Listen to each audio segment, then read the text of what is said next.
இமயமலை அடிவாரத்தில் ஒரு மடம். அங்கே ஒரு சன்னியாசி இருந்தார். அவர்கிட்ட ஒருத்தர் வந்தார். சுவாமி, ஆசையை உதற நினைக்கிறேன், முடியல, ஒட்டிக்கிட்டே வருது அப்படின்னாராம். இப்படி உட்கார, ஒரு கதை சொல்கிறேன் அப்படின்னு சொல்லி அவர் சொல்ல ஆரம்பித்தாராம். அவர் சொன்ன கதை என்னன்னா, ஒரு ஊரில் ஒரு ஆள் இருந்தான். அவன் பேர் குப்புசாமி. அவன்கிட்ட எப்பவும் ஒரு பழைய தொப்பி இருக்கும், விடவே மாட்டான். அதனால் அவனை எல்லாரும் தொப்பி சாமி அப்படின்னு தான் கூப்பிடுறது வழக்கம்.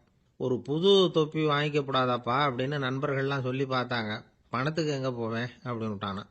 பணம் வச்சிருக்கான், செலவு பண்ண மனசு வரல, மகா கஞ்சன். பழைய பாட்டில்கள்லாம் வாங்கி விற்றுக்கிட்டு இருந்தான். அப்படி ஒரு தடவை பழைய கண்ணாடி சாமான்களை ஏலத்தில் எடுத்தப்போ அதில் ஒரு அருமையான சென்ட்டு பாட்டில் கிடச்சிது. உடனே ஒரு ஐடியா பண்ணான். அந்த சென்ட்டை சின்ன சின்ன பாட்டில்களில் அடைச்சி ஜன்னல் ஓரமாக அடுக்கி வச்சுட்டான். அதை விற்றா நிறைய பணம் கிடைக்குமே, அதனால்.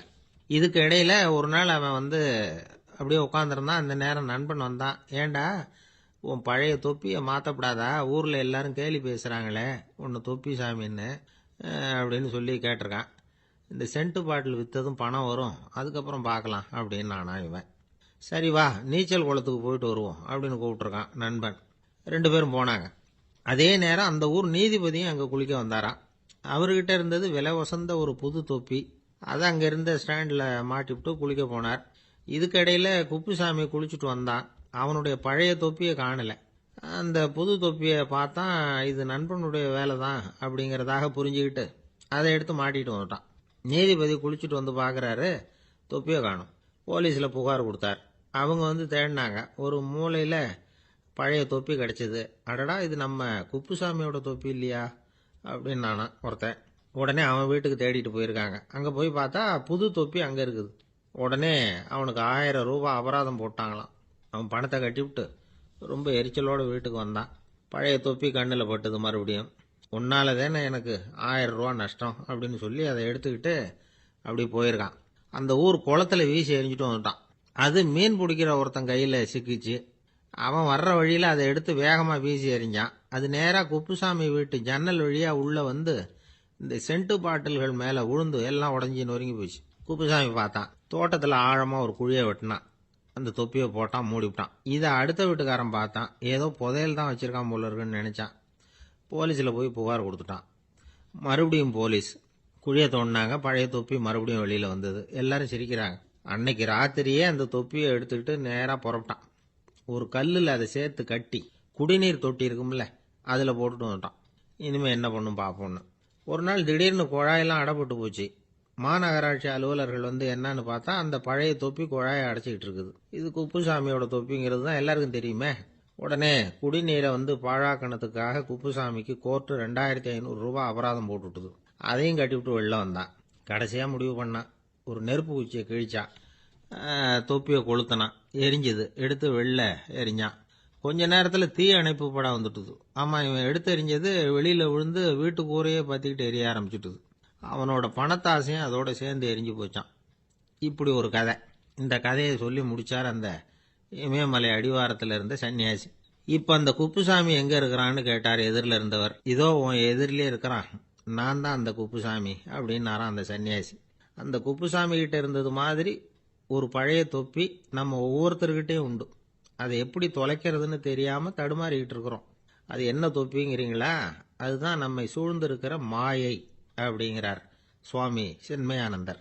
மெய்ஞானம் கிடைக்கிறப்போ மாயை எரிஞ்சு போகும் அப்படிங்கிறது அவருடைய கருத்து. நம்மால் ஒருத்தர் வேகமாக ஓடி வந்தார். காலில் மாட்டியிருந்த பழைய செருப்பு 2ஐயும் ஆவேசமாக தூக்கி ஒரு கிணத்துல போட்டுட்டு வெறுங்காலோட நடந்து வந்துகிட்டு இருக்கிறார். ஏன் அப்படி பண்ணீங்க அப்படின்னு கேட்டோம். அந்த செருப்புக்கு சொந்தக்காரன் பின்னாடி வந்துகிட்டு இருக்கிறான், அதனால் அப்படி பண்ணேன் அப்படிங்கிறார் இவர். ஒரு கடைக்கு போனேன், 5 ரூபா பணத்தை எடுத்து கொடுத்தேன். ஒரு தினசரி பத்திரிகையை கேட்டேன். அவர் உடனே அங்கே அடுக்கி வச்சிருந்த பத்திரிகையில் ஒன்று எடுத்து என் கையில் கொடுத்தார். வாங்கிக்கிட்டேன். மீதி பணத்தை எடுத்தார். அதையும் என் கையில் கொடுக்கணும்ல, கொடுக்கல.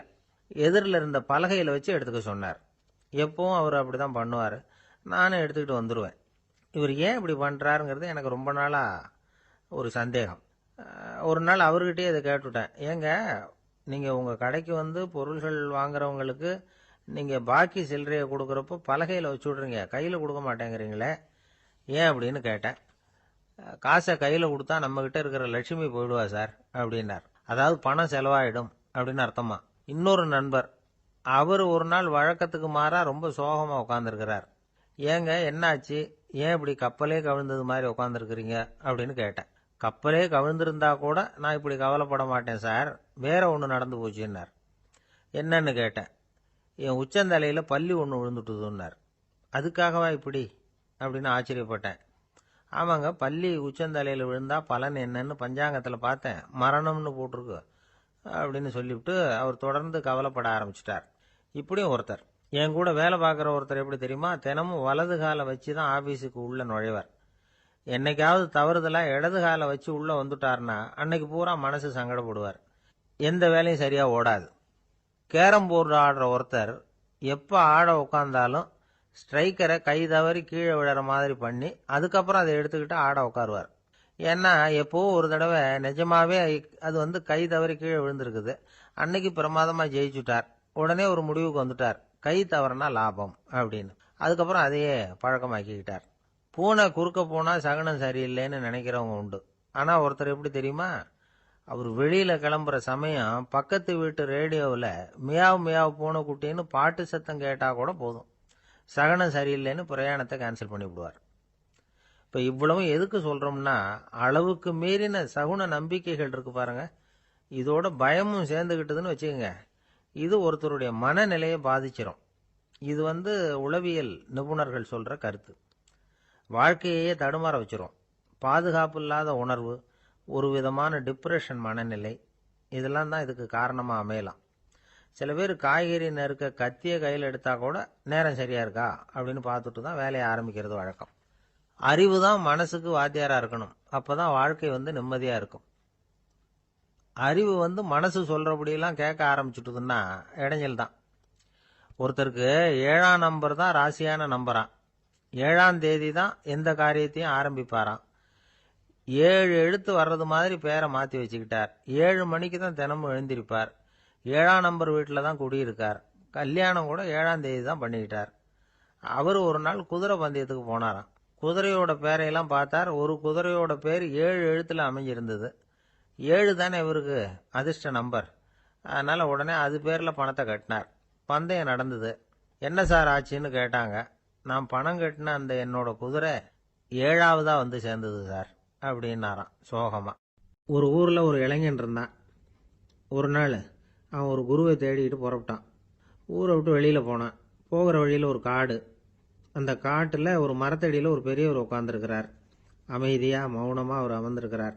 இந்த பெரியவரை விசாரிக்கலாம், குருவை தேடி கண்டுபிடிக்கிறதுக்கு இவர் ஏதாவது ஒரு வழி சொல்லி கொடுப்பார் அப்படின்னு நினச்சிக்கிட்டு அவரை நெருங்கினான். ஐயா, எனக்கு ஒரு குரு தேவை, எங்கே கிடைப்பார், அவரை எப்படி அடையாளம் கண்டுபிடிக்கிறது, அதை பற்றி ஏதாவது விவரம் சொன்னீங்கன்னா நான் கண்டுபிடிச்சிக்குவேன் அப்படின்ட்டுருக்கான். பெரியவர் நிமிர்ந்து பார்த்தார். தம்பி, அது ரொம்ப சுலபம். அவர் வயசானவராக இருப்பார், என்னை விட சுமார் 30 வயசு அதிகமாக இருக்கும். அவர் ஒரு மரத்தடியில் தான் உட்காந்துருப்பார் அப்படின்ட்டுருக்கான். சரிங்க பெரியவரே, அது என்ன மாதிரியான மரம், எப்படி இருக்கும் அப்படின்னு கேட்டிருக்கான். பெரியவர் அந்த விவரங்களையும் சொல்லியிருக்கிறாரு. அது மட்டும் இல்லை, சந்திக்கிற நாள், நேரம், வினாடி முதற்கொண்டு எல்லா விவரங்களையும் துல்லியமாக சொன்னாராம். இவ்வளவு விவரங்களை இவரால் எப்படி சொல்ல முடியுது அப்படின்னு இவனுக்கு ஆச்சரியம். இருந்தாலும் அந்த பெரியவர் கடைசியாக ஒரு விவரம் சொன்னார். அது என்ன தெரியுமா, எப்படியும் நீ அவரை சந்திக்கிறதுக்கு ஒரு 30 வருஷம் ஆகும் அப்படின்னு சொல்லிவிட்டாராம். ரொம்ப நன்றிங்க பெரியவரே அப்படின்னு சொல்லிவிட்டு அந்த இளைஞன் புறப்பட்டுருக்கான். இப்போ அவனுக்கு குரு பற்றின விவரம் எல்லாம் கிடைச்சிட்டுது, சந்திக்கிற நேரமும் தெரிஞ்சுட்டுது. ஆனால் 30 வருஷம் அவரை தேடி அலைய வேண்டியிருக்குமே. அவன் தேட ஆரம்பித்தான். காடு மலை எல்லாம் சுற்றி அலைஞ்சான். பல வருஷங்கள் தேடினான், அழுத்து போயிட்டான். கடைசியில் அவனுக்கும் வயசாயிட்டுது. கடைசியில் தன்னுடைய சொந்த ஊருக்கே திரும்பி போய்கிட்டு இருந்தான். அங்கே ஒரு மரத்தடியில் அவன் தேடிக்கிட்டு இருந்த குருநாதர் கிடைச்சார். யார் அவருன்னா, 30 வருஷத்துக்கு முன்னாடி வழி சொல்லி கொடுத்தாருல அதே பெரியவர். அவருக்கு இப்போ 30 வயசு அதிகமாக இருந்தது. அதே மரம், அன்னைக்கு பெரியவர் சொன்ன அடையாளம் இப்போ பொருத்தமாக இருந்தது. இப்போ அந்த பெரியவர் சொன்னார், சரியாக சேர்ந்துட்டேன், வா, உனக்காக தான் நான் இவ்வளவு காலமும் காத்துக்கிட்டு இருந்தேன் அப்படின்னாராம். என்ன சொல்கிறீங்கன்றிருக்கான். 30 வருஷத்துக்கு முன்னாடி என்கிட்ட வந்தியே, அப்போவே என் காலம் முடிஞ்சு போயிருந்தது. அப்போவே என்ன உனக்கு அடையாளம் தெரியல, அதனால் இவ்வளவு காலம் உனக்காக காத்துட்டு இருக்கும்படி ஆயிட்டுது அப்படின்னாராம். ஐயா, அப்போவே நீங்கள் சொல்லியிருக்கலாமே, இதுதான் 30 வருஷம் கழித்து நீ சந்திக்க போகிற இடம், நான் தான் உன்னுடைய குரு அப்படின்னு சொல்லியிருக்கலாமே அப்படின்ட்டுருக்கான். அந்த பெரியவர் சிரிச்சுக்கிட்டே இதுக்கு பதில் சொன்னாராம். நான் எவ்வளவோ விவரமாக தான் சொன்னேன், நீ சரியாக புரிஞ்சிக்கல. காரணம், அப்போ நீ போதுமான அளவுக்கு பக்குவம் பெற்றிருக்கவில்லை. அதனால புரியும் சக்தி இல்லாம போயிட்டுதப்போ 30 ஆண்டு காலம் நீ அலைஞ்சு தெரிஞ்சிருக்கிற. அது காரணமா இப்போ உனக்கு அந்த பக்குவம் வந்துட்டுது. அதனாலதான் அடையாளம் காண முடிஞ்சது. நானே உன்னுடைய குரு அப்படின்னாராம். இதுல இருந்து என்ன தெரியுதுன்னா, ஆன்மீகத்துல மாணவனாக சேர்றதுக்கு கூட ஒரு பக்குவத்தன்மை தேவைப்படுது. ஒரு பெரிய ஞானி, அவர்கிட்ட சீடனா இருக்க ஒருத்தன் வந்தான், எதிரில் நின்னான். ஞானி அவனை வெகு நேரம் உற்று பார்த்தார். அப்புறம் சொன்னார், சீடனா இருக்கிறது ரொம்ப சிரமம்னார். நான் தயாரா இருக்கிறேன்னா. அது இன்னமும் சிரமமாச்சே, இங்கே குருவா இருக்கிறது மட்டுமே சுலபம் அப்படின்னாராம். அப்படின்னா நான் குருவாவே ஆயிடுறேன் அப்படின்னானா. இது போலவே இந்த காலத்தில் கதை ஒன்று உண்டு. ஒரு பள்ளிக்கூடத்தில் வகுப்பு ஆசிரியர் மாணவனை திட்டிக்கிட்டு இருந்தார். டேய், நீ 100க்கு 10 மார்க் தான் வாங்கிட்டு இருக்க. இவ்வளவு மோசமா நீ படிச்சா கடைசியில் மாடு மேய்க்கிறது கூட லாய்க்கு இல்லாதவனா ஆயிடுவேன். அதுக்கப்புறம் என்ன செய்ய போற அப்படின்னாராம். பையன் தலையை சொரிஞ்சுக்கிட்டே சொன்னானா, சார் அப்படின்னா ஒன்று செய்கிறேன் அப்படின்னானா. இவர் கேட்டிருக்கார், என்ன செய்ய போறேன்னு.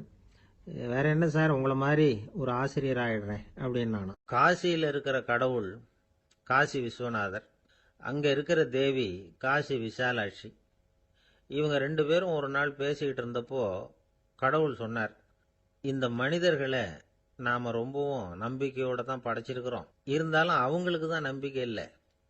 எதுலேயும் ஒரு உண்மையான நம்பிக்கை இல்லாமல் வாழ்ந்துக்கிட்டு இருக்கிறாங்க அப்படின்னார். என்ன அப்படி சொல்கிறீங்க? அதை பாருங்க, எவ்வளவு பேர் காசியை தேடிட்டு கங்கையில் குளிச்சுக்கிட்டு இருக்கிறாங்க. அவங்கெல்லாம் நம்பிக்கை இல்லைன்னா இவ்வளவு தூரம் தேடிட்டு இங்கே குளிப்பாங்களா அப்படின்னு நாங்கள் தேவி. சரி, அதை சோதிச்சு பார்க்கலாம் அப்படின்னு 2 பேரும் முடிவு பண்ணிக்கிட்டாங்க. உடனே ஒரு திட்டம் போட்டாங்க. அது எப்படின்னா, நாம் 2 பேருமே பக்தர்கள் மாதிரி உருவத்தை மாற்றிக்கிட்டு கங்கை கரைக்கு போக வேண்டியது. நான் கங்கையில் இறங்கி குளிக்கிறேன். கொஞ்ச நேரத்தில் சுழலில் மாட்டிக்கிட்டது மாதிரி நடிக்கிறேன். நீ உடனே கரையிலிருந்து சத்தம் போடு, என்னோட வீட்டுக்காரரை யாராவது காப்பாற்றுங்களேன் காப்பாற்றுங்களேன்னு சத்தம் போடு. அதோட இன்னொன்று சொல்லு, யாராவது ஒரு புண்ணிய ஆத்மா அவர்கிட்ட போய் அவருடைய முடியை பிடிச்சி இழுக்கணும். அப்படி ஒரு சாபம் இருக்குது எங்களுக்கு. புண்ணிய ஆத்மா, அதாவது எந்த பாவமும் செய்யாத இல்லாத ஒருத்தர் தான் அவரை காப்பாற்ற முடியும். அப்படிப்பட்டவங்க யாராவது வெள்ளத்தில் குதிச்சு என்னுடைய கணவரை காப்பாற்றுங்கோ அப்படின்னு நீ சத்தம் போடு, கூச்சல் போடு. என்ன நடக்குதுன்னு பார்க்கலாம் அப்படின்னார் கடவுள். சரின்னு சொல்லி 2 பேருமா சாதாரண பக்தர்கள் மாதிரி கங்கை கரைக்கு சேர்ந்தாங்க. அவர் இறங்கி குளிச்சார். திட்டம் போட்டது மாதிரியே சுழலில் மாட்டிக்கிட்டது மாதிரி கத்துனார். கரையில் இருந்த அந்த அம்மா, ஐயோ என் கணவரை காப்பாற்றுங்களேன், யாராவது காப்பாற்றுங்களேன்னு கத்துனாங்க. பல பேர் ஓடி வந்தாங்க. உடனே இவங்க, பாவம் இல்லாத புண்ணிய ஆத்மா ஒருத்தரால் தான் என்னுடைய கணவர் காப்பாற்றப்படணுங்கிறது விதி, அப்படி ஒரு சாபம் இருக்கு. அதனால புண்ணிய ஆத்மா யாராவது அவர்கிட்ட போய் அவர் முடியை பிடிச்சி தூக்குனா அவரை காப்பாற்றி போடலாம் அப்படின்னாங்க. இவங்க இப்படி சொன்னதும் எல்லாரும் திகைச்சு போய் நின்றுட்டாங்க. ஒவ்வொருத்தருக்கும் அவங்க செஞ்ச பாவம்லாம் ஒவ்வொன்றா ஞாபகத்துக்கு வர ஆரம்பிச்சுட்டுது. சரி, இதுக்கு நாம லாயக்கு இல்லை அப்படின்னு சொல்லி ஒதுங்கி போக ஆரம்பிச்சிட்டாங்க எல்லாம். இந்த சமயத்தில் யாரோ ஒருத்தர் வேகமாக ஓடி வந்தார். ஆற்றுல குதிச்சார். அவர்கிட்ட போனார், முடியை பிடிச்சார், தூக்குனார், அவரை காப்பாற்றி கரைக்கு கொண்டுட்டு வந்துட்டார். அப்படி காப்பாற்றின அந்த ஆளை இவங்க 2 பேரும் தனியாக கூப்பிட்டுக்கிட்டு ஒரு மண்டபத்துக்கு வந்துட்டாங்க. வந்து விசாரிக்கிறாங்க. நீ யாரப்பா அப்படின்னு கேட்குறாங்க. ஏதும் தெரியாத மாதிரி. நான் இந்த ஊர் அன்ன சத்திரத்தில் வேலை செய்கிற ஒரு சமையல்காரன் அப்படிங்கிறார். நீ கங்கையில் குளிக்கிறது உண்டான்னு கேட்டிருக்காங்க. நான் இந்த ஊர்லேயே தான் இருக்கிறேன், இருந்தாலும் தினமும் கங்கையில் குளிக்கிறது இல்லை, எப்பாவது ஒரு நாள் அங்கே குளிப்பேன் அப்படின்னார். கங்கையில் மூழ்கி எழுந்திரிச்சா பாவம்லாம் தொலையும்னு சொல்கிறாங்க. அப்படி இருக்கிறப்போ அங்கே இன்னைக்கு கங்கையில் குளிச்சுக்கிட்டு இருக்கிறவங்கெல்லாம் தங்களை புண்ணிய ஆத்மாவா நினைக்கல. கங்கையில் குளிக்காத நீ உன்னை புண்ணிய ஆத்மாவா நினைச்சி என்னை காப்பாற்ற வந்திருக்கிற, அது எப்படி அப்படின்னு கேட்டார். அதுக்கு அந்த ஆள் சொல்கிறான், கங்கையில் குதிச்சதுக்கு அப்புறம் தானே உங்களை காப்பாற்ற போகிறோம். அப்படி குதிக்கும் பொழுது என்னுடைய பாவம்லாம் போயிருக்கும்ல, நான் புண்ணிய ஆத்மாவா ஆயிருப்பேனே, அதனால தான் துணிஞ்சு உங்களை காப்பாற்றினேன் அப்படின்னா. கடவுளும் தேவியும் அவனுக்கு காட்சி கொடுத்தாங்களாம். இப்படி ஒரு கதை உண்டு. அதாவது கங்கையில் குளிச்சுக்கிட்டு இருக்கிறவங்களுக்கே தங்களுடைய பாவம் போகுங்கிற நம்பிக்கை பரிபூர்ணமாக இல்லை. குளிக்காத ஒருத்தனுக்கு அந்த நம்பிக்கை இருந்தது. அதனால் அவனால் கடவுளை பார்க்க முடிஞ்சது. கடவுளை நாமளும் பார்க்க முடியுமா முடியாதா அப்படிங்கிற குழப்பம்லாம் நமக்கு வேண்டியதில்லை. நம்பிக்கையோடு வாழணுங்கிற உண்மையை மட்டும் இந்த கதையிலேருந்து புரிஞ்சுக்கிட்டா போதும். ஏன்னா இந்த கதையை கேட்டுட்டு ஒரு நண்பன் குதர்க்கமாக ஒரு கேள்வி கேட்டான். ஏன் சார், கங்கையில் குளிச்சா பாவம் போயிடும்னு சொல்கிறீங்களே, நான் எனக்கு வேண்டாத ஒருத்தனை அழைச்சிட்டு போய் கங்கையிலேயே தள்ளி விட்டுட்டு அதுக்கப்புறம் அங்கேயே முழுக்க போட்டுட்டு நான் செஞ்ச பாவத்தை அதுலேயே கழுவி விட்டுட்டு மறுபடியும் உங்ககிட்ட வந்துடுறேன்னு வச்சுக்கோங்க, நீங்கள் என்னை புண்ணிய ஆத்மான்னு ஏற்றுக்குவீங்களா அப்படிங்கிறான். ஆள் கொஞ்சம் ஆசைந்தான், நம்மளே அங்கே அழைச்சிட்டு போனாலும் போயிடுவான். உலகத்தில் எது எதுக்கும் ஆராய்ச்சி கூடங்கள் இருக்குதுல்ல, அது மாதிரி தூக்கத்தை பற்றி ஆராய்ச்சி பண்ணுறதுக்கு ஒரு ஆராய்ச்சி கூடம் இருக்குது. அப்படி ஆராய்ச்சி பண்ணணும்னா அதுக்கு மூழ்கிக்கிட்டு இருக்கணும்ல. அதனால தான் அந்த ஆராய்ச்சி கூடம் இங்கே இல்லை. அமெரிக்காவில் பாஸ்டன் பல்கலைக்கழக மருத்துவமனையில் அது இருக்குது. அங்கே தூக்கத்தை பற்றி பலவிதமான ஆராய்ச்சிகள் பண்ணிகிட்டு இருக்கிறாங்க. அந்த ஆராய்ச்சி கூடத்தில் இயக்குனராக இருக்கிற ஒரு நிபுணர், அவர் என்ன சொல்கிறார் தெரியுமா?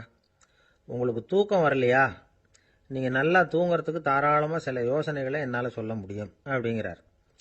யோசனை தானே, காசா பணமாக கேட்டு வச்சுக்கலாமே. உணவு, மனநிலை, தூங்கும் இடத்தோட சூழ்நிலை, படுக்கைக்கு செல்றப்போ உள்ள பழக்க வழக்கங்கள், இது காரணமாக ஒருத்தருக்கு தூக்கம் வராமல் போகலாம். தூக்கம் வராததுக்கு இதுதான் காரணம்னா அதையெல்லாம் சுலபமாக கட்டுப்படுத்தலாங்கிறார் அவர். தூக்கத்தை வரவழைக்கக்கூடிய ஒரு நல்ல மருந்து உடற்பயிற்சி. ஆனால் ஒன்று, படுக்க போகிற நேரத்தில் இது மாதிரி உடற்பயிற்சிகள் எல்லாம் செய்யக்கூடாது. கொஞ்சம் முன்னாடி பகல்லையே இந்த பயிற்சிகளை செய்கிறது நல்லது. தூக்கம் வராமல் அவதிப்படுறவங்க பிற்பகல் நேரங்களில் காஃபி, டீ இது மாதிரி பானங்களை சாப்பிடக்கூடாது. மது அருந்துறது கூட தூக்கத்தை பாதிக்கும்.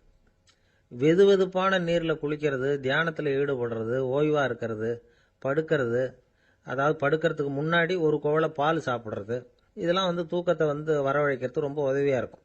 இன்னொரு விஷயம் என்னென்னா, தூங்கி ஆகணுமேங்கிற கவலை வேண்டியதில்லை. அப்படி நினச்சி கவலைப்படுறதை விட்டுடணும். தூக்கம் வரலையா, உடனே படுக்கையை விட்டு எழுந்திருக்க வேண்டியது. வெளியில் வாங்க, வேறு ஏதாவது வேலையில் ஈடுபடுங்க, கொஞ்சம் நேரம் உலாவுங்க, அல்லது ஏதாவது ஒரு புஸ்தகத்தை எடுத்து படிங்க. களைப்பு ஏற்பட்டால் மறுபடியும் படுக்கைக்கு போங்க, தூக்கம் தானாக வந்துடும். ஒரு விஷயத்தை மட்டும் நல்லா ஞாபகத்தில் வச்சுக்கணும். படுக்கைக்கு போகிறப்போ உங்கள் மற்ற எல்லா பிரச்சனைகளையும் மறந்துடணும். அது எப்படி சார் முடியும், அந்த நேரம் தானே எல்லா பிரச்சனையும் வரிசையாக ஞாபகத்துக்கு வருது அப்படின்னு நாம் நினைக்கலாம். ஆனால் பழக்கத்தில் அதை நாம் மாற்றிக்க முடியும். கொஞ்சம் முயற்சி பண்ணணும், அவ்வளோதான். இது எல்லாமே ஆராய்ச்சி பண்ணி பார்த்துட்டு அந்த நிபுணர் சொல்கிற கருத்து தான். இன்னொரு விஷயமும் அவர் சொல்கிறார். அது என்னென்னா, உடல் கோளாறு காரணமாக தூக்கம் வராமல் அவதிப்படுறவங்களுக்கெல்லாம் இந்த யோசனைகள் சரியாக வராது அப்படிங்கிறார். அதுக்கெல்லாம் மருத்துவ சிகிச்சை கொடுத்து தான் சரி பண்ணணும்.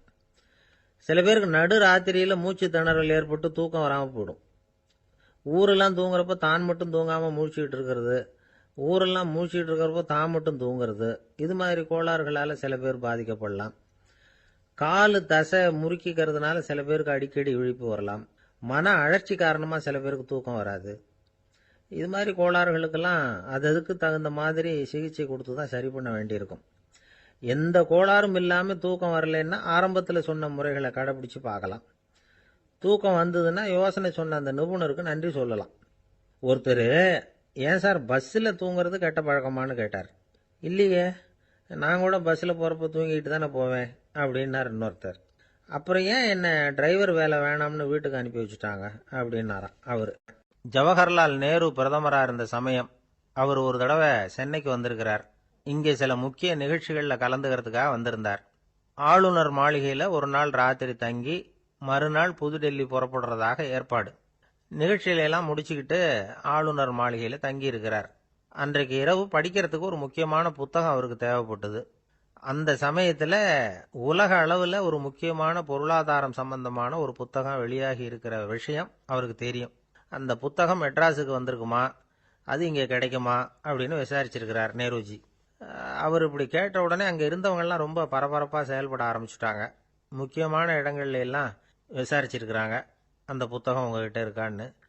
சென்னையில் உள்ள கன்னிமாரா நூல் நிலையத்துக்கு எப்படியும் அந்த புத்தகம் வந்திருக்கணும் அப்படின்னு ஒரு நம்பிக்கை. அங்கே விசாரித்தாங்க.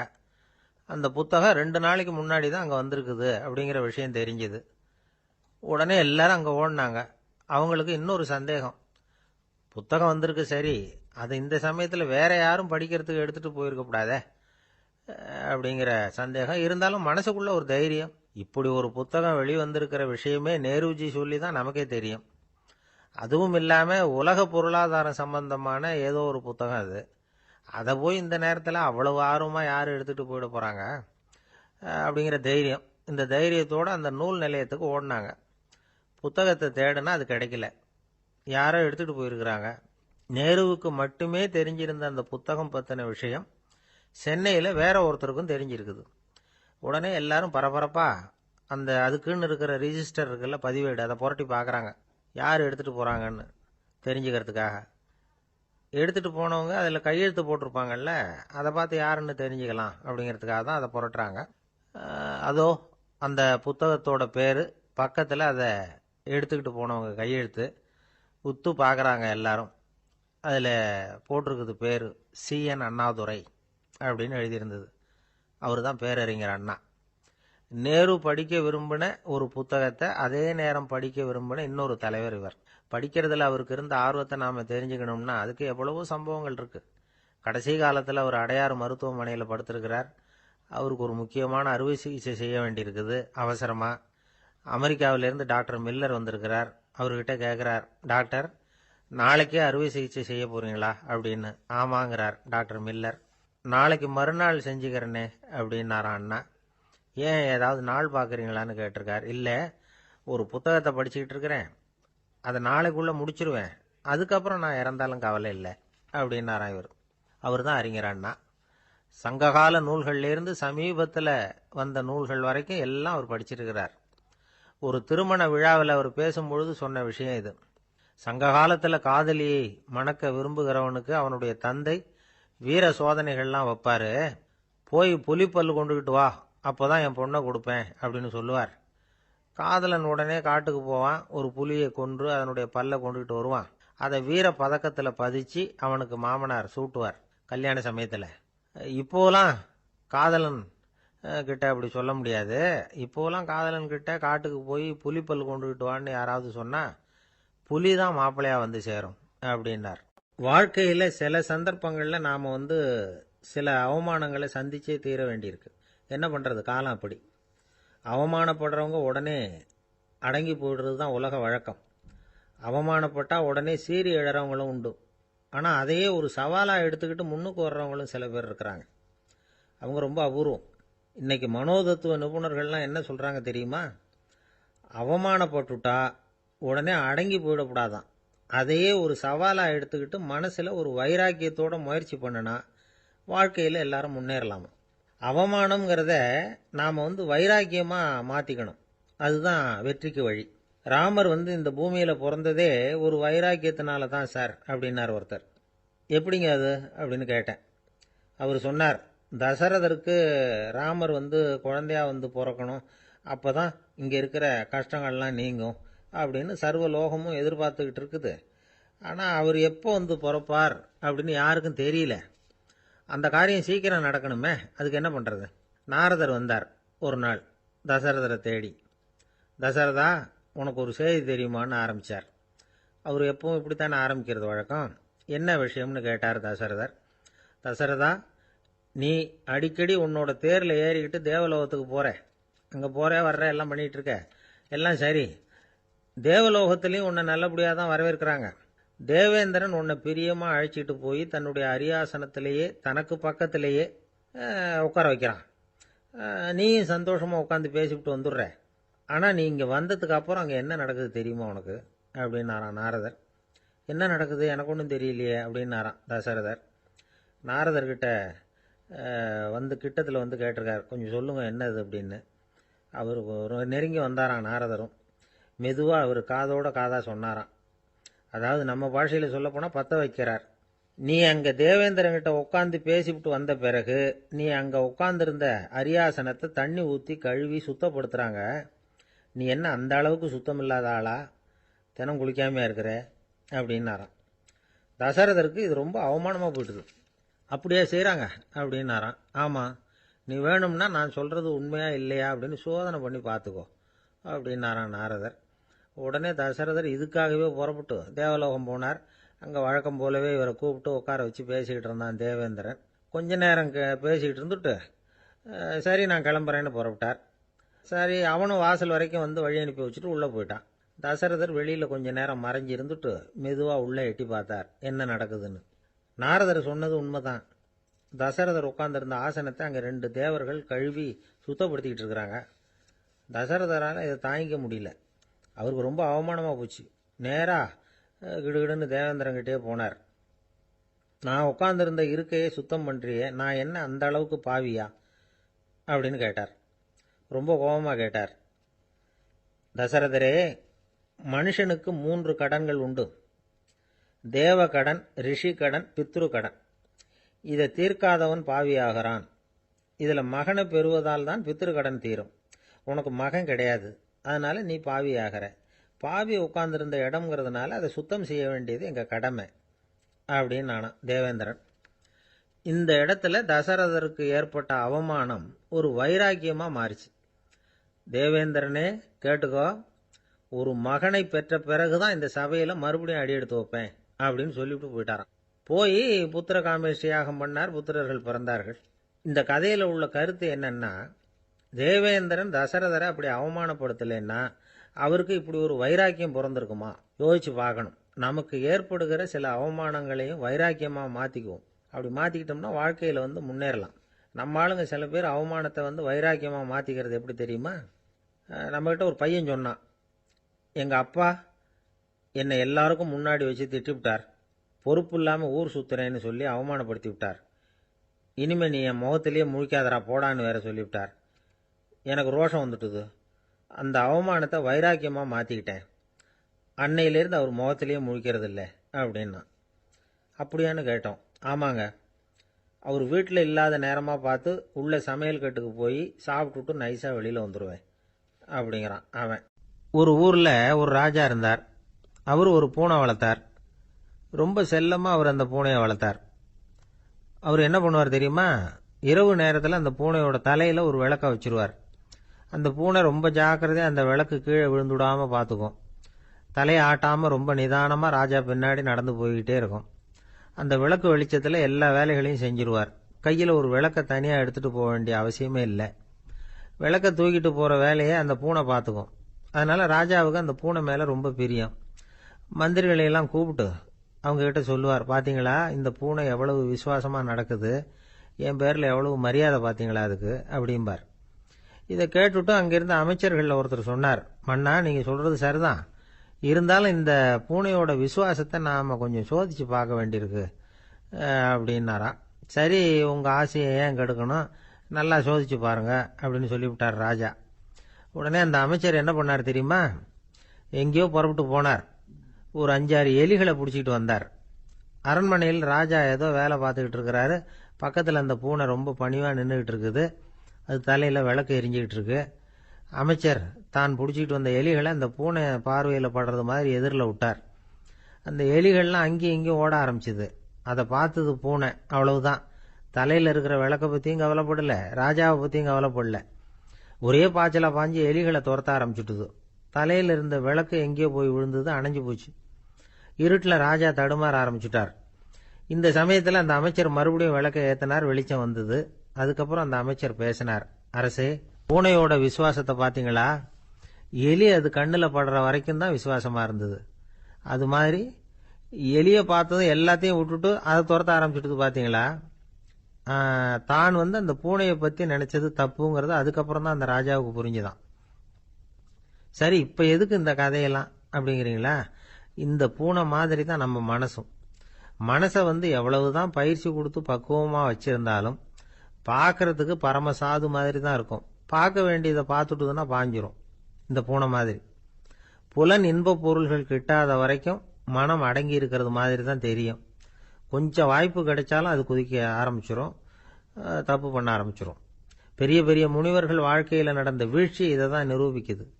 புலன்களின் ஆற்றல் அதிகம். அதனால மனக்கட்டுப்பாடு பயிற்சிகளில் ரொம்ப எச்சரிக்கையா இருக்கணுங்கிறார் சுவாமி சிவானந்தர்.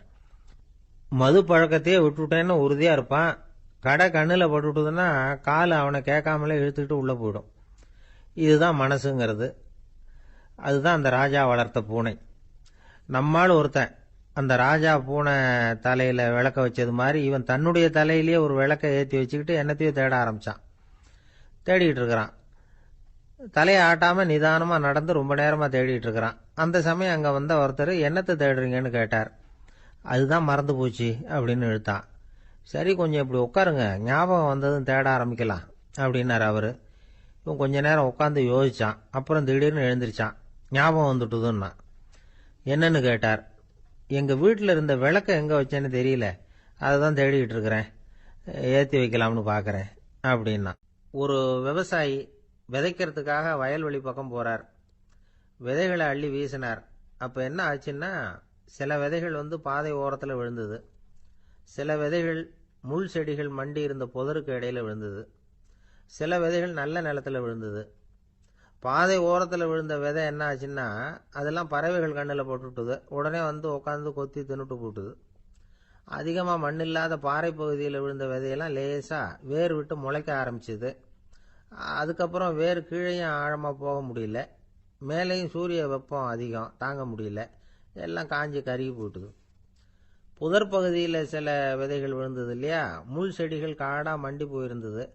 அதனால் முளைச்சி வர்ற செடிக்கு நெருக்கடி அதிகமாக போட்டுது, சரியாக வளர முடியல, விளைச்சலும் சரியா இல்லை. நல்ல நிலத்தில் விழுந்த விதைகள் மட்டும் நல்லா முளைச்சிது, நல்லா வளர்ந்தது, விளைச்சலும் பிரமாதமாக இருந்தது. இந்த கதையை சொல்லிவிட்டு கேட்க செவியுள்ளோர் கேட்கட்டும் அப்படிங்கிறார் இயேசு பெருமான். ஆமாம், இயேசு கடலில் நின்ற படகு ஒன்றில் உட்காந்துருக்கிறார். கடற்கரையில் ஏராளமான மக்கள் உட்காந்துருக்கிறாங்க. அந்த சமயத்தில் தான் இயேசு ஓமைகள் மூலமாக மக்களுக்கு பல உண்மைகளை சொல்லிகிட்டு இருக்கிறார். மக்கள் அந்த கதையை கேட்டுட்டு ஒன்றும் புரியாமல் முழிக்கிறாங்க. அதை கவனித்த இயேசு அந்த ஓமையை விளக்க ஆரம்பித்தார். இதில் அந்த விதைக்கிறவர் தான் இறைவன். அவருடைய வார்த்தைகளை விதைக்கிறார். அந்த வார்த்தைகளை கேட்கிற மக்கள் அந்த விழுந்த விதைகள் மாதிரி 4 வகையானவர்கள். சில பேர் பாதை ஓரத்தில் விழுந்த விதைகள் மாதிரி.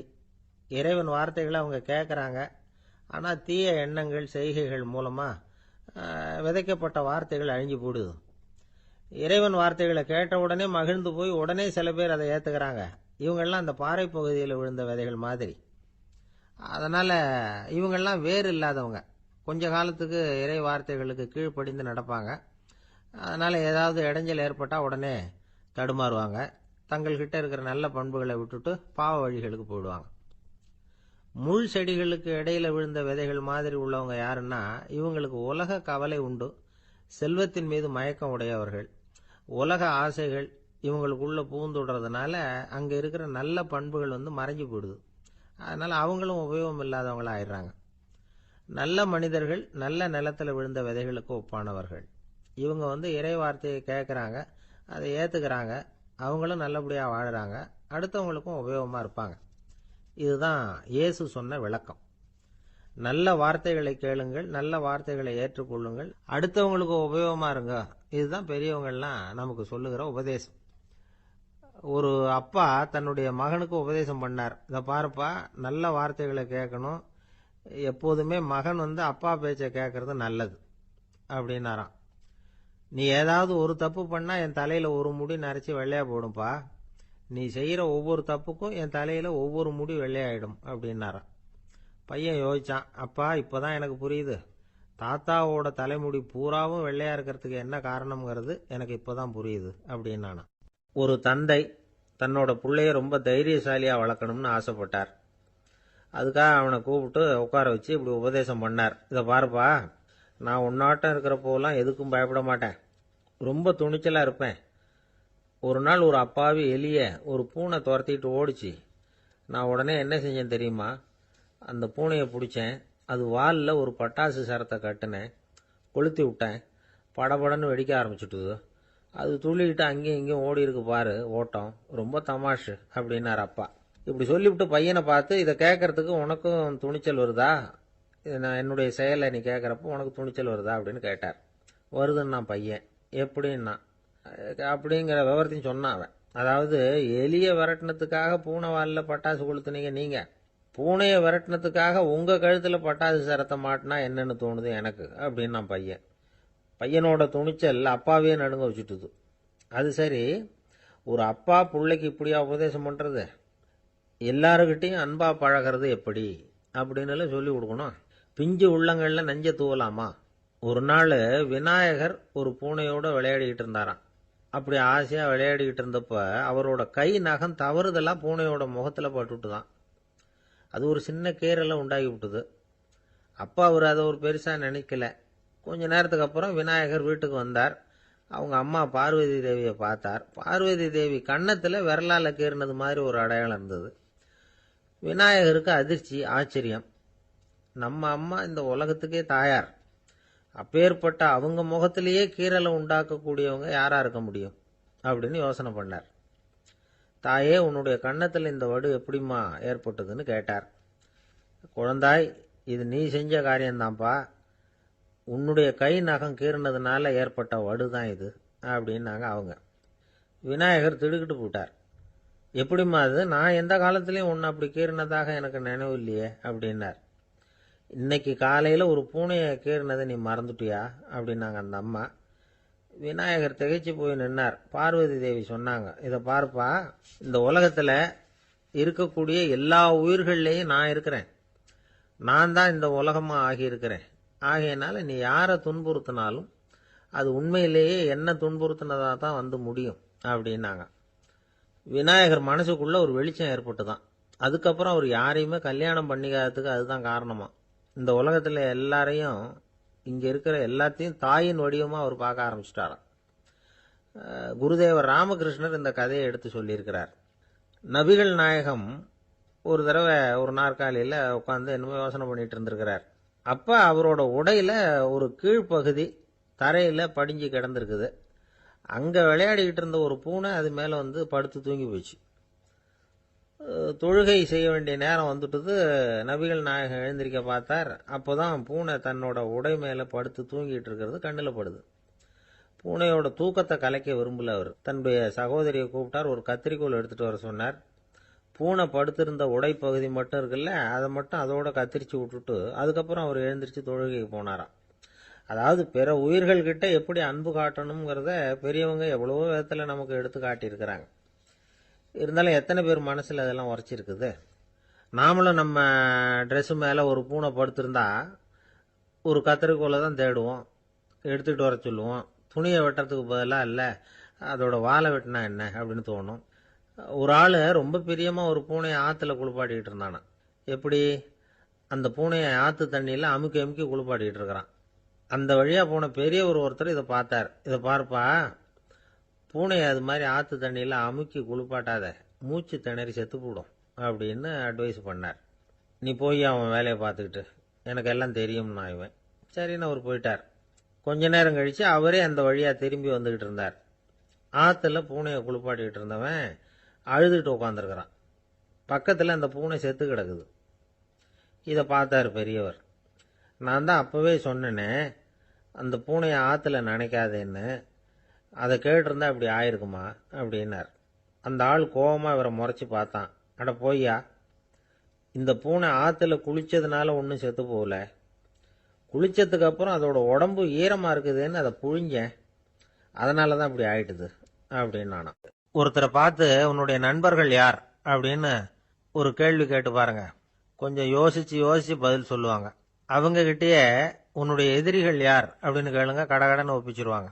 நம்ம மனசு இருக்க, அது எப்படின்னா நம்ம நண்பர்களை விட எதிரிகளை அது நல்லா ஞாபகத்தில் வச்சுக்கும். இது ஒரு ஆச்சரியமான உண்மை. உங்களால் நண்பர்களை மறந்துட முடியும், ஆனால் எதிரிகளை மறந்துட முடியாது. இது ஒரு வேடிக்கையான நிலைமை தான். அழகான தருணங்களை நாம் ஏன் மறந்துடுறோம்? இது இயற்கை. ஏன்னா நம்ம மனசு மலர்களை கவனிக்கிறது இல்லை, அதில் இருக்கிற முள்ளை தான் கவனிக்குது. தன்னை காயப்படுத்துகிற எதையும் அது உடனே கண்டுகொள்ளுது. ஒரு தெளிந்த சிந்தனை உடைய மனசு மிக அழகாக உள்ள எல்லாத்தையும் கவனிக்கும். அது நன்றியுடன் உணரக்கூடிய எல்லாத்தையும் பார்த்து குறிச்சிக்கும். இப்படிப்பட்டவங்க வாழ்க்கை இயல்பாகவே நல்லா அமையும். அது ரொம்ப அபூர்வம். மனசில் உள்ள ஒரு சிறிய அமைப்பை மாற்றுவதை பொறுத்து தான் இந்த விஷயம் அப்படிங்கிறார் ஓஷோ. ஒரு யூத கோவில் இருந்துதான், அது யூதர்களின் மடமாகவும் இருந்தது. அங்கே ஒரு தலைமை குரு, அவர் ரொம்ப கண்டிப்பானவர். அந்த கோவிலை ஒட்டி ஒரு தோட்டம். ஒரு நாள் காலையில் அந்த தோட்டத்தில் 2 இளம் யூதர்கள் நடந்து போய்கிட்டு இருக்கிறாங்க. காலையில் 1 மணி நேரம், மாலையில் 1 மணி நேரம் அவங்க அந்த தோட்டத்தில் நடக்கிறதுக்கு அனுமதி உண்டு. மற்ற நேரங்களில் அவங்க மத புத்தகங்களை படிக்கணும், பிற விதிமுறைகளை கடைபிடிக்கணும். அந்த 2 பேருமே தொடர்ந்து புகைப்பிடிக்கிற பழக்கம் உள்ளவங்க. ஆனால் கோவில் மடத்தில் இருக்கிறப்போ அவங்க புகைப்பிடிக்க முடியாது, அது கடுமையான குற்றம். சரி, நாம் தோட்டத்தில் இருக்கிறப்போவாவது புகைப்பிடிக்கலாமா அப்படின்னு ஒரு ஆசை அவங்க 2 பேருக்குமே. இருந்தாலும் பயம். இப்படி கேட்டால் மதகுரு என்ன சொல்லுவாரோ அல்லது என்ன செய்வாரோங்கிற பயம். இப்படியே கொஞ்ச நாள் ஆச்சு. ஒரு நாள் இந்த 2 பேரில் ஒருத்தன் ரொம்ப கலங்கி போய் அந்த கோவில்ல இருந்து வெளியில் வந்துக்கிட்டு இருந்தான். வந்தவன் நேராக தோட்டத்து பக்கம் போனான். அங்கே இன்னொருத்தன் ஆனந்தமாக புகை பிடிச்சிக்கிட்டு இருக்கிறான். அதை பார்த்து தான் இவனுக்கு அதிர்ச்சி. அட கடவுளே, என்ன இது, நீ கேட்காமலே ஆரம்பிச்சிட்டியா அப்படின்னா. இல்லை இல்லை, நான் கேட்டுவிட்டு தான் ஆரம்பிச்சிருக்கேன்னா அவன். அப்படியா, என்ன மனுஷன் இவர், நானும் தான் கேட்டேன், என்ன கண்ணாமுன்னான்னு திட்டிவிட்டார். இது என்ன கோவிலா இல்லை நரகமா? உனக்கு புகை பிடிக்கணும்னு ஆசையாக இருந்தால் நரகத்துக்கு போகணும்னு சொல்லிவிட்டார். அது சரி, உன்னை மட்டும் எப்படி அனுமதிச்சார் அப்படின்னு கேட்டான் இவன். அவன் சிரிச்சுக்கிட்டே, நீ எப்படி கேட்ட சொல்லு அப்படின்னா. நாம் இந்த தோட்டத்துக்கு வர அனுமதிக்கப்பட்டிருக்கிறதே ஜபத்துக்காகத்தானே, அதனால் நான் ஜபம் சொல்லும் பொழுது புகை பிடிக்கலாமா அப்படின்னு கேட்டேன். அதுக்கு தான் அவர் சத்தம் போட்டு என்னை அடிக்கவே வந்துட்டார் அப்படின்னா இவன். நீ ஒரு மாதிரியாக கேட்டிருக்க, நான் வேற மாதிரியாக கேட்டிருக்கிறேன். ஜெபம் சொல்லும்போது புகை பிடிக்கலாமான்னு நீ கேட்டிருக்க. ஐயா, புகை பிடிக்கும் பொழுது ஜபிக்கலாமா அப்படின்னு நான் கேட்டேன். அதில் தப்பு ஒன்றும் இல்லை அப்படின்னு பதில் சொல்லிட்டார் அப்படின்னா. ஒரு சிறிய மாற்றம்தான் அது மிகப்பெரிய மாறுதலை ஏற்படுத்தி விட்டது. மனசு நல்ல விதமாக சிந்திக்க ஆரம்பிச்சுட்டுதுன்னா மகிழ்ச்சிக்கு பஞ்சம் இல்லை. ஒரு கஞ்சன் ஆற்றுல விழுந்துட்டான். வெள்ளத்தில் தத்தளிச்சுக்கிட்டு இருக்கிறான்.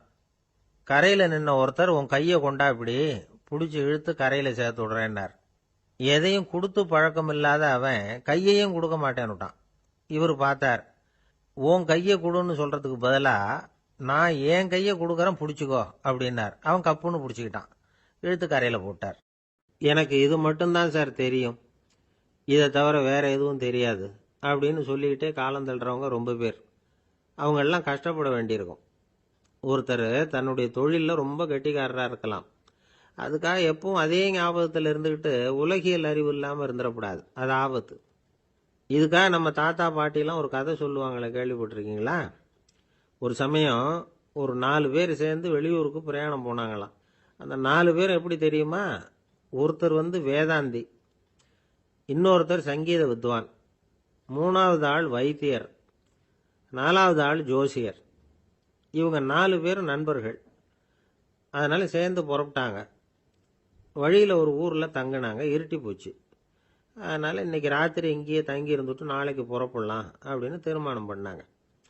சாப்பாட்டுக்கு என்ன பண்ணுறது? அங்கேயே கடத்தெருவுக்கு போய் சாமான்லாம் வாங்கியாந்து சமைச்சு சாப்பிட்லாம்னு முடிவு பண்ணாங்க. 4 பேர் இருக்கிறதுனால ஆளுக்கு ஒரு காரியமாக செய்யலாம் அப்படின்னு வேலையை பிரிச்சுக்கிட்டாங்க.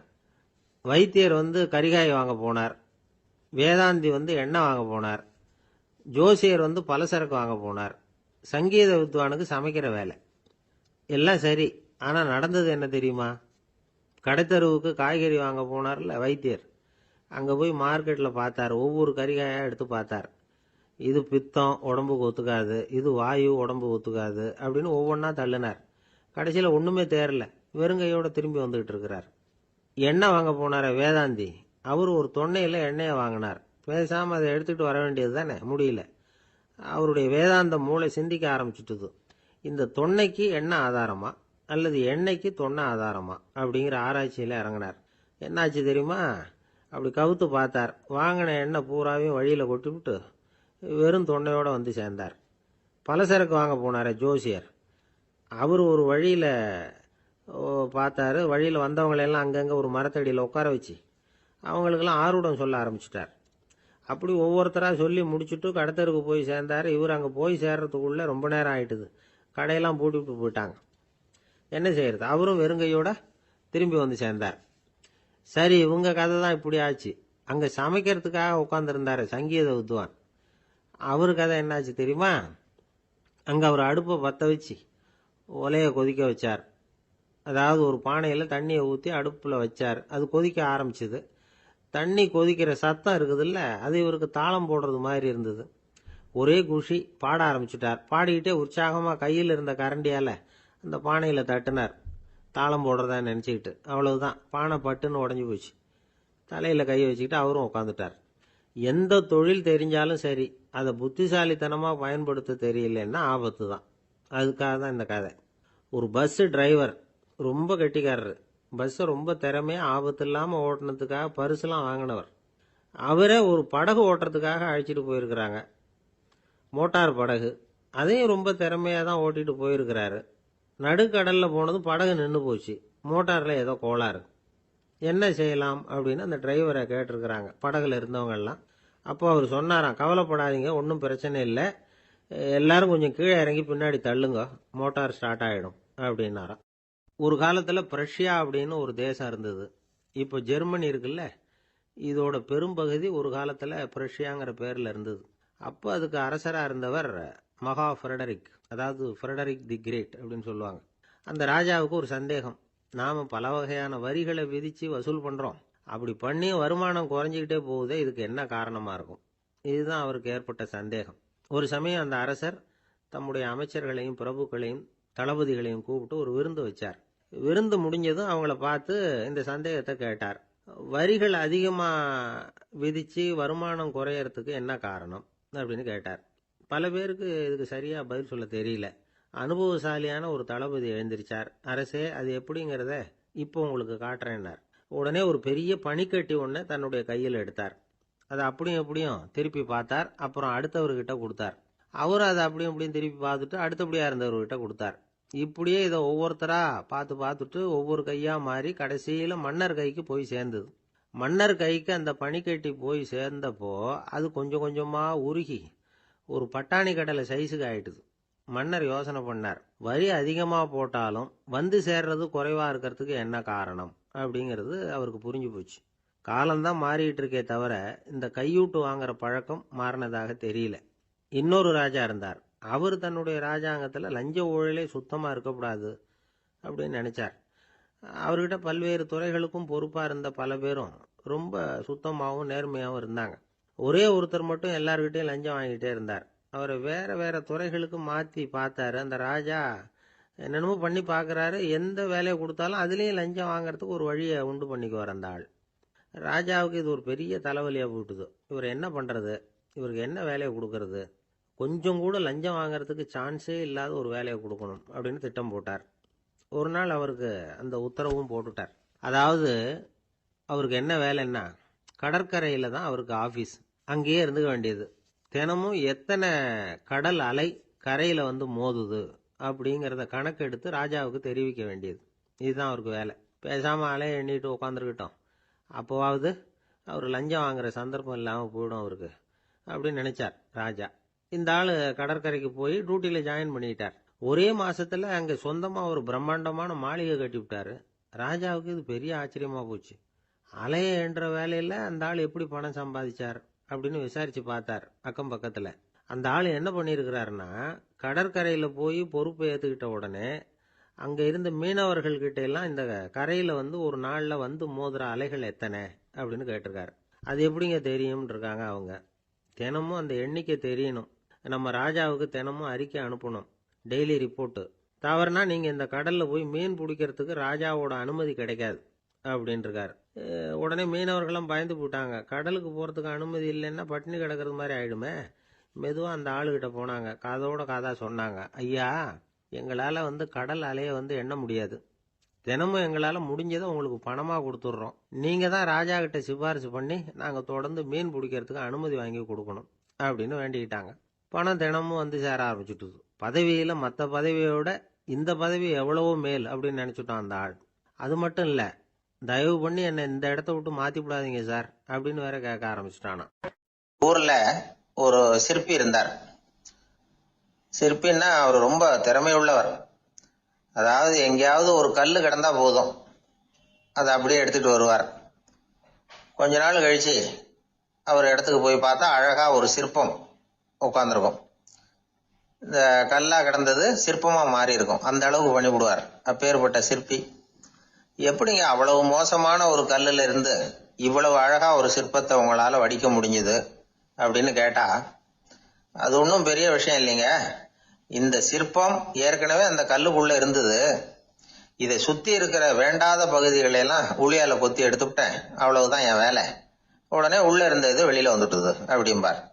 அந்த அளவுக்கு திறமைசாலி. ஒரு சின்ன பாறை இல்லைன்னா கருங்கல்ல பார்த்துட்டாருன்னா போறோம், விடமாட்டார். அந்த கல்லோட அமைப்பை கவனிச்சு பார்த்துட்டு இதுக்குள்ள ஒரு வீரன் ஒளிஞ்சிருக்காம்பார். அவர் கண்ணுக்கு அதுக்கு தெரியும். இந்த கல்லுக்குள்ள ஒரு துறவி உட்கார்ந்துருக்காரும்பார். நமக்கெல்லாம் வெறும் கல்லாதான் தெரியும். இந்த கல்லுக்குள்ள ஒரு நடன மங்கை நடனம் ஆடிக்கிட்டு இருக்கா அப்படிம்பார். உடனே அந்த கல்லை கொண்டுகிட்டு வருவார். அவர் சொன்னது மாதிரியே உள்ள இருக்கிற அவங்களையெல்லாம் வெளியில கொண்டுட்டு வந்துருவார். அதாவது வேண்டாத பகுதிகளெல்லாம் கொத்தி எடுத்துருவார்.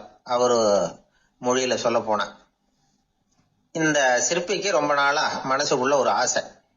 அதாவது உண்மை, தூய்மை, இதுக்கு உதாரணமா இருக்கக்கூடிய புத்தர் சிலைய வடிக்கணும் அப்படிங்கிறது அவரோட ஆசை. ஆனா அந்த ஆசை நிறைவேறாமலே இருந்துகிட்டு வந்தது. அதுக்கு என்ன காரணம்னா, அதுக்கு தகுந்த மாதிரி ஒரு கல்லு கிடைக்கல. கல்லு கிடைச்சா அதை செஞ்சிருவாரு. ரொம்ப காலமா அங்கங்க தேடி அலைஞ்சார். இந்த புத்தர் சிலை வடிக்கிறதுக்கு பொருத்தமா ஒரு கல்லு கிடைக்குமா அப்படின்னு சொல்லி கண்ணுல படுற கல்லையெல்லாம் உத்து உத்து பார்ப்பார். உள்ள புத்தர் இருக்காரான்னு கவனிப்பார். இருக்கிற மாதிரி எதுவும் தெரியல அவர் கண்ணுக்கு. சரி, இதுக்கு என்ன செய்யலாம்னு யோசனை பண்ணார்.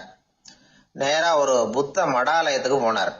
அங்க இருக்கிற ஒரு புத்த துறவியை சந்திச்சார். அவர்கிட்ட விசாரிச்சார், சுவாமி, புத்தரின் தூய்மை ஒளிஞ்சிருக்கிற அந்த கல் எங்க கிடைக்கும் அப்படின்னார். அந்த கல் இருக்கிற இடம் எதுன்னு இன்னமும் உங்களுக்கு தெரியலையா அப்படின்னு கேட்டார் துறவி. இல்லைங்க, அதுக்காகத்தான் அலைஞ்சிக்கிட்டு இருக்கிறேன் அப்படின்னாரு இவரு. சரி, கவலைப்படாதீங்க, ஏன் கூட வாங்க காட்டுறேன் அப்படின்னு அழைச்சிட்டு போனார். எங்க போனார்னா, அந்த மடாலயத்தின் பின்பக்கம் போனாங்க. 2 பேரும் போனாங்க. அங்க போய் பார்த்தா அங்க ஒரு கிணறு இருந்தது. என்ன அது, நாம கேட்டது கல்லு, இவர் அழைச்சிட்டு வந்து காட்டுறது கிணறு அப்படின்னு இவருக்கு சந்தேகம். ஒரு மாதிரியா பார்த்தார். அவரு சொன்னார், துறவி எட்டி பாருங்க உள்ள அப்படின்னாரு. கிணறுக்குள்ள என்ன இருக்கும்னு இவருக்கு தெரியாதா, இருந்தாலும் அவர் சொல்றாரு அப்படின்னு சொல்லி எட்டி பார்த்தார். பார்த்தா அதுல தண்ணி இருந்தது. அந்த தண்ணியில தன்னோட உருவம் தெரிஞ்சுது. இப்ப அந்த புத்த ஞானி சொன்னார், துறவியாரே, புத்தரை நாம தான் ஒளிச்சு வச்சிருக்கிறோம், நமக்குள்ளதான் அவர் மறைஞ்சிருக்கிறார். அவரை அடையாளம் தெரியாதபடி மூடி இருக்கிறது எது தெரியுமா? நம்ம கிட்ட இருக்கிற கோபம், போலித்தனம், பதட்டம், ஆசை, இதெல்லாம் தான். அறிவு அப்படிங்கிற ஒளியால அதையெல்லாம் செதுக்கி எடுத்துட்டோம்னா அந்த அழகான புத்தர் வெளியில வந்துருவார் அப்படின்னு சொன்னார் துறவி. அதனால நமக்குள்ள இருக்கிற நம்மளை நமக்கே அடையாளம் தெரியல அப்படிங்கிறது தான் உண்மை. இந்த உண்மையான மனிதன் உள்ளே இருக்கிறான். இவரு கல்லை பார்த்துட்டு உள்ள யார் இருக்காங்கிறது அவருக்கு தெரிஞ்சது சிற்பிக்கு. ஆனா உண்மையான புத்தர் எங்க இருக்காருங்கிறத அவரால் அடையாளம் கண்டுபிடிக்க முடியல. அப்படிதான் பல பேர் இன்னைக்கு இருந்துகிட்டு இருக்கிறோம். ஒரு அப்பா தன்னுடைய பிள்ளைக்கு புத்தி சொன்னார், அதோ பார்ப்பா, மனசுதான் கல்லு, அறிவு தான் உளி. உன்னுடைய மனசுங்கிற கல்லை அறிவுங்கிற ஒளியால செதுக்கி அழகான மனிதனா நீ வெளியில வரணும்னார். அதுக்காக தான்ப்பா தேடிட்டு இருக்கேன்னா அவன். மனசுங்கிற கல்லை தேடிக்கிட்டு இருக்கிறியா அப்படின்னு கேட்டார். இல்லப்பா, அறிவுங்கிற ஒளி எங்க இருக்குன்னு தெரியல எனக்கு, அதை தான் தேடிக்கிட்டு இருக்கிறேன் அப்படின்னு நானா. அதனால அறிவை தேடிக்கிட்டு இருக்கிறவன் என்னைக்கு உண்மையை கண்டுபிடிக்க போறான்? அதையே கண்டுபிடிக்க முடியலங்கும் பொழுது. அதனால நாம் யார் அப்படிங்கறது நமக்கு அடையாளம் தெரியணும். அந்த அடையாளம் தெரிஞ்சுட்டா வாழ்க்கையில வெற்றி நிச்சயம். ஆளை கண்டா ஏன் இப்படி முகத்தை திருப்பிக்கிட்டு வர்றீங்க அப்படின்னு கேட்டார் ஒருத்தர் நண்பர்கிட்ட. எலெக்ஷன்ல அவன் எதிர்த்து நின்னவன் சார், என்ன அவன்கிட்ட நமக்கு என்ன பேச்சுவார்த்தை அப்படின்னாராம் ரொம்ப கோபமா இவர். சரி, அந்த ஆள் யாருன்னு கேட்டேன். என் கூட பிறந்த தம்பி தான் சார் அப்படின்னார் அந்த கோபம் குறையாமல். அதாவது நம்ம ஊர் நிலவரம் இப்படி. அதாவது அண்ணனும் தம்பியும் எதிர்த்து நிற்பாங்க தேர்தலில், ஒருத்தர் கண்டா பேசிக்கிறது இல்லை. ஆனா இங்கிலாந்துல எப்படி தெரியுமா, அங்க ஒரே மேடையில போட்டி போடுற 2 வேட்பாளர்களும் பேசுவாங்களாம், பட்டிமன்றம் மாதிரி. ஒருத்தர் முதல்ல எழுந்திருப்பார், நான் இந்த தேர்தலில் வெற்றி பெற்றால் என்னென்ன செய்வேன் அப்படின்னு சொல்லிவிட்டு உட்காருவார். அதுக்கப்புறம் அடுத்தவர் எழுந்திருப்பார், அவரு சொல்லுவார், நான் வெற்றி பெற்றா இந்த மக்களுக்கு என்னென்ன செய்வேன், இந்த நாட்டுக்கு என்னென்ன செய்வேன் அப்படிங்கறத சொல்லிவிட்டு உட்காருவார். 2 பேரும் ஒரே மேடையில பேசுவாங்க. மக்கள் 2 பேர் பேச்சையும் கேட்டுக்கிட்டு ஒரு முடிவுக்கு வருவாங்க. இதுதான் அங்க உள்ள பழக்கம். இங்க அப்படி இல்லை. இங்க ஒருத்தர் பார்த்தாவே முகத்தை திருப்பிக்கிறது. ஒரு தடவை இது மாதிரி ஒரு கூட்டம் நடந்துகிட்டு இருக்கு. அங்க வெளிநாட்டுல தான். நேரத்துக்கு சரியா ஒரு வேட்பாளர் வந்து சேரல. இது இங்கிலாந்துல நடந்த நிகழ்ச்சி. அப்புறம் என்னாச்சுன்னா, ஒருத்தர் வந்துட்டாரு, இன்னொருத்தர் வந்து சேரல. அப்புறம் உடனே அந்த ஒருத்தர் வந்தவர் பேச ஆரம்பிச்சிட்டார். அதாவது அந்த இன்னொருத்தர் சார்பாவே பேசிட்டாராம். அதாவது அவர் வரல, நான் அவரு சார்பா வந்து நான் பேசிடுறேன். அதாவது அவர் ஜெயிச்சுட்டா அவர் என்னென்ன செய்வார் இந்த நாட்டுக்கு அப்படின்னு சொல்லி அவர் பக்கத்துல உள்ள நியாயத்தை எடுத்து இவரே சொல்லிட்டாராம். இப்படிலாம் அங்க நடந்துதான். இது எப்பேற்பட்ட தேர்தல் பண்பாடு பாருங்க. அதனால இன்னொரு விஷயம், இப்ப இங்கிலாந்துல எல்லாம் ஓட்டு கேட்கறப்ப வெற்றியா தோல்வியாங்கிறத ஓரளவுக்கு யூகிச்சுடலாமா. இப்போ ஒரு வேட்பாளர் ஒரு வீட்டுக்கு முன்னாடி போய் நின்று எனக்கு ஓட்டு போடுங்கன்னு கேட்கறாருன்னு வச்சுங்களேன். அதுக்கு என்ன பார்த்து செய்யறோம், போயிட்டு வாங்க அப்படின்னு சில வீடுகள்ல வாசல்ல நின்னே சொல்லி அனுப்பிச்சிருவாங்களாம். வேற சில வீடுகள்ல எப்படின்னா வேட்பாளரை வீட்டுக்குள்ள கூப்பிட்டு காபி சாப்பிட சொல்லி உபசரிச்சு அதுக்கப்புறம் அனுப்பி வைக்கிறது வழக்கமா. இதுல எந்த வீட்டு ஓட்டு நிச்சயம் தெரியுமா? வாசல்ல நின்னே வழி அனுப்பி வச்சுடுறாங்க பாருங்க, அவங்க ஓட்டு நிச்சயம். உள்ள கூப்பிட்டு காப்பி கொடுத்து அனுப்புறாங்க பாருங்க, அவங்க ஓட்டு நிச்சயம் இல்லையா. சரி, அப்புறம் ஏன் அந்த உபசரிப்பு அப்படின்னு கேட்டா அதுக்கு ஒரு காரணத்தை சொல்றாங்க. அதாவது அது ஒரு அனுதாபத்தை தெரிவிக்கிற முறையா. ஐயோ பாவம், நாம இவருக்கு ஓட்டு தான் போட போறதில்ல, இதையாவது செய்வோம், காப்பியாவது சாப்பிட்டு போகட்டும் அப்படிங்கிற எண்ணமா. இப்படி அந்த ஒரு பழக்கம். ஆக அந்த ஊர்ல நிறைய காப்பி சாப்பிடணும்னு ஒருத்தர் ஆசைப்பட்டா தேர்தலில் தோத்து போறதுக்கு தயாரா இருக்கணும். ஒரு சமயம் ஒரு ஊர்ல தேர்தல் நடந்துதான். ஒரு தொகுதியில நின்று தோத்து போன ஒருத்தர் கையில ஒரு துப்பாக்கியோட ஊருக்குள்ள சுத்திக்கிட்டு இருந்தாராம். ஒரு போலீஸ்காரர் அவரை பார்த்துட்டு சந்தேகப்பட்டிருக்கார். அதனால அவரை தடுத்து நிறுத்தி என்ன இது துப்பாக்கியோட சுத்துறீங்களேன்னு விசாரிச்சிருக்கார். இதுக்கு அவர் சொன்னாராம், சார், இந்த தொகுதியில மொத்தம் 1,00,000 வாக்காளர்கள், அதுல எனக்கு 10,000 பேர் மட்டும்தான் எனக்கு ஓட்டு போட்டிருக்கிறாங்க. அப்படின்னா எனக்கு வேண்டாதவங்க இந்த தொகுதியில 90,000 பேர் இருக்கிறாங்கன்னு அர்த்தம். இப்படி ஒரு சூழ்நிலையில நான் என்னுடைய பாதுகாப்புக்கு ஆயுதம் இல்லாம நடமாடலாமா அப்படின்னு கேட்டாராம். எவ்வளவு எச்சரிக்கை பாருங்க. நம்ம ஊர்ல சில பேர் ஓட்டு கேட்கிற விதமே தனி. ஒருத்தர் ரொம்ப சாமர்த்தியமா ஓட்டு கேட்பாராம். அவர் எப்படின்னா, ஒரு வீட்டுக்கு போறாருன்னு வச்சுங்களேன், அந்த நேரம் அந்த வீட்டுக்காரரு என்ன செஞ்சுக்கிட்டு இருக்கிறாரோ அதே வேலையை இவரும் கொஞ்ச நேரம் செய்வாராம், அவருக்கு ஒத்தாசையா. அதுக்கப்புறம் மெதுவா பேச்சு கொடுப்பார், ஓட்டு கேட்பார், இது மாதிரி எலெக்ஷன்ல நிக்கிறேன் கவனிக்கணும்னு. அது மாதிரி ஒரு தடவை அவர் போனப்ப அங்க வந்து அவர் என்ன பண்ணிட்டு இருக்காரு, வீட்டுக்கு பின்னாடி மாட்டு கொட்டையில பால் கறந்துகிட்டு இருக்காரு ஒரு பசுமாட்டுக்கிட்ட. அந்த வீட்டுல இவர் ஓட்டு கேட்க போனவர் இவர் ஓடி போய் இன்னொரு சொம்பை எடுத்துக்கிட்டு அதே மாட்டுக்கு இன்னொரு பக்கம் போய் உட்காந்துக்கிட்டு இவரும் பால் கறக்க ஆரம்பிச்சிட்டார். எதிர உட்காந்துட்டு இருக்காரு அவரு, இவர் இந்த பக்கம் உட்காந்துருக்காரு. கீழே கொஞ்சம் குனிஞ்சு பார்த்தா ஒருத்தர் முகத்தை ஒருத்தர் பார்க்கலாம். கொஞ்ச நேரம் ஆனதுக்கு அப்புறம் இவர் மெதுவா அவர்கிட்ட பேச்சு கொடுத்தாராம்.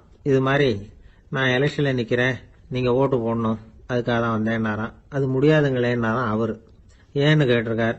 நான் இந்த வீட்டுக்காரன் இல்ல, நானும் உன்ன மாதிரி ஓட்டு கேட்க வந்தவன் தான் அப்படின்னு. ஜெருசலேம் அங்க உள்ள ஒரு தேவாலயம், அதுல உள்ள பலிபீடத்தின் முன்னாடி ஒரு பெட்டி உண்டு. அது காணிக்கை பெட்டி. ஆலயத்துக்கு வர்றவங்க பிரார்த்தனை பண்ணிவிட்டு திரும்பி போற சமயத்துல அந்த பெட்டியில காணிக்கை போடுவாங்க. அவங்களால எவ்வளவு முடியுமோ அவ்வளவு போடுறது வழக்கம். அவங்க வசதிக்கு தகுந்த மாதிரி போடுவாங்க. வசதி உள்ளவங்களா இருந்தாலும் சரி, வசதியே இல்லாத வறியவர்களா இருந்தாலும் சரி, ஆலய காணிக்கை பெட்டியில காசு போடுறது அவங்களுக்கு ரொம்ப பெருமையான ஒரு செயல். ஒரு சமயம் இயேசு தம்முடைய சீடர்களோடு அந்த ஆலயத்துக்கு வர்றார். அங்க உட்காந்து ரொம்ப நேரம் வழிபாடு பண்ணிட்டு இருக்கிறார். சீடர்களும் அந்த ஜபத்துல கலந்துகிட்டாங்க.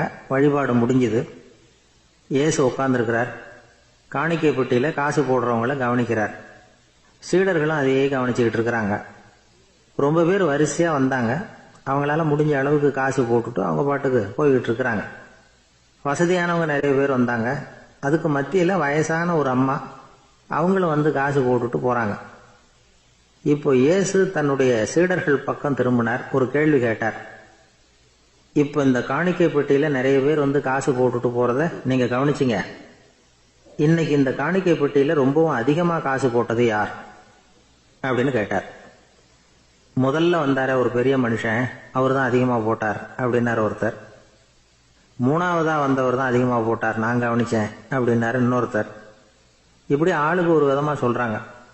கடைசியா இயேசு சொன்னாராம், இன்றைக்கு அந்த பெட்டியில அதிகமா காசு போட்டவங்க அந்த வயசான அம்மா தான் அப்படின்னாராம். சீடர்களுக்கு ஒன்றும் புரியல. அந்த அம்மா ரொம்பவும் ஏழையாச்சே, அவங்க எப்படி அதிகமாக காணிக்கை செலுத்த முடியும் அப்படிங்கிறது அவங்க சந்தேகம். இயேசு விளக்குனார். நிறைய பேர் வந்தாங்க, நிறையவே காசுகள் போட்டாங்க, அது உண்மைதான்.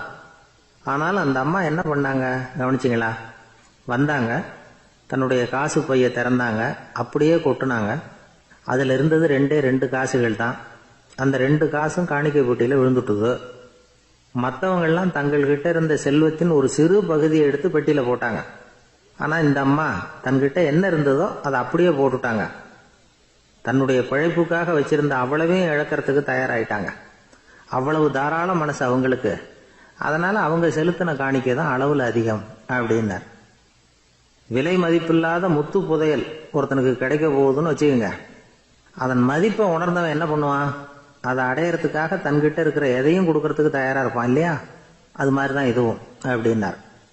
உலக மதிப்பீடுகளை துரும்பா தூசியா மதிச்சு அதையெல்லாம் உதறி விடுகிறவன் இறையருள் அப்படிங்கிற இணையில்லாத செல்வத்தை பெறுகிறான் அப்படிங்கிறது இதில் உள்ள கருத்து. இறைவனுக்காக இழப்பதுன்னா துன்பப்படுகிறவர்களுக்காக, ஏழைகளுக்காக, ஏதுமற்றவர்களுக்காக இழப்பது அப்படின்னு அர்த்தம்.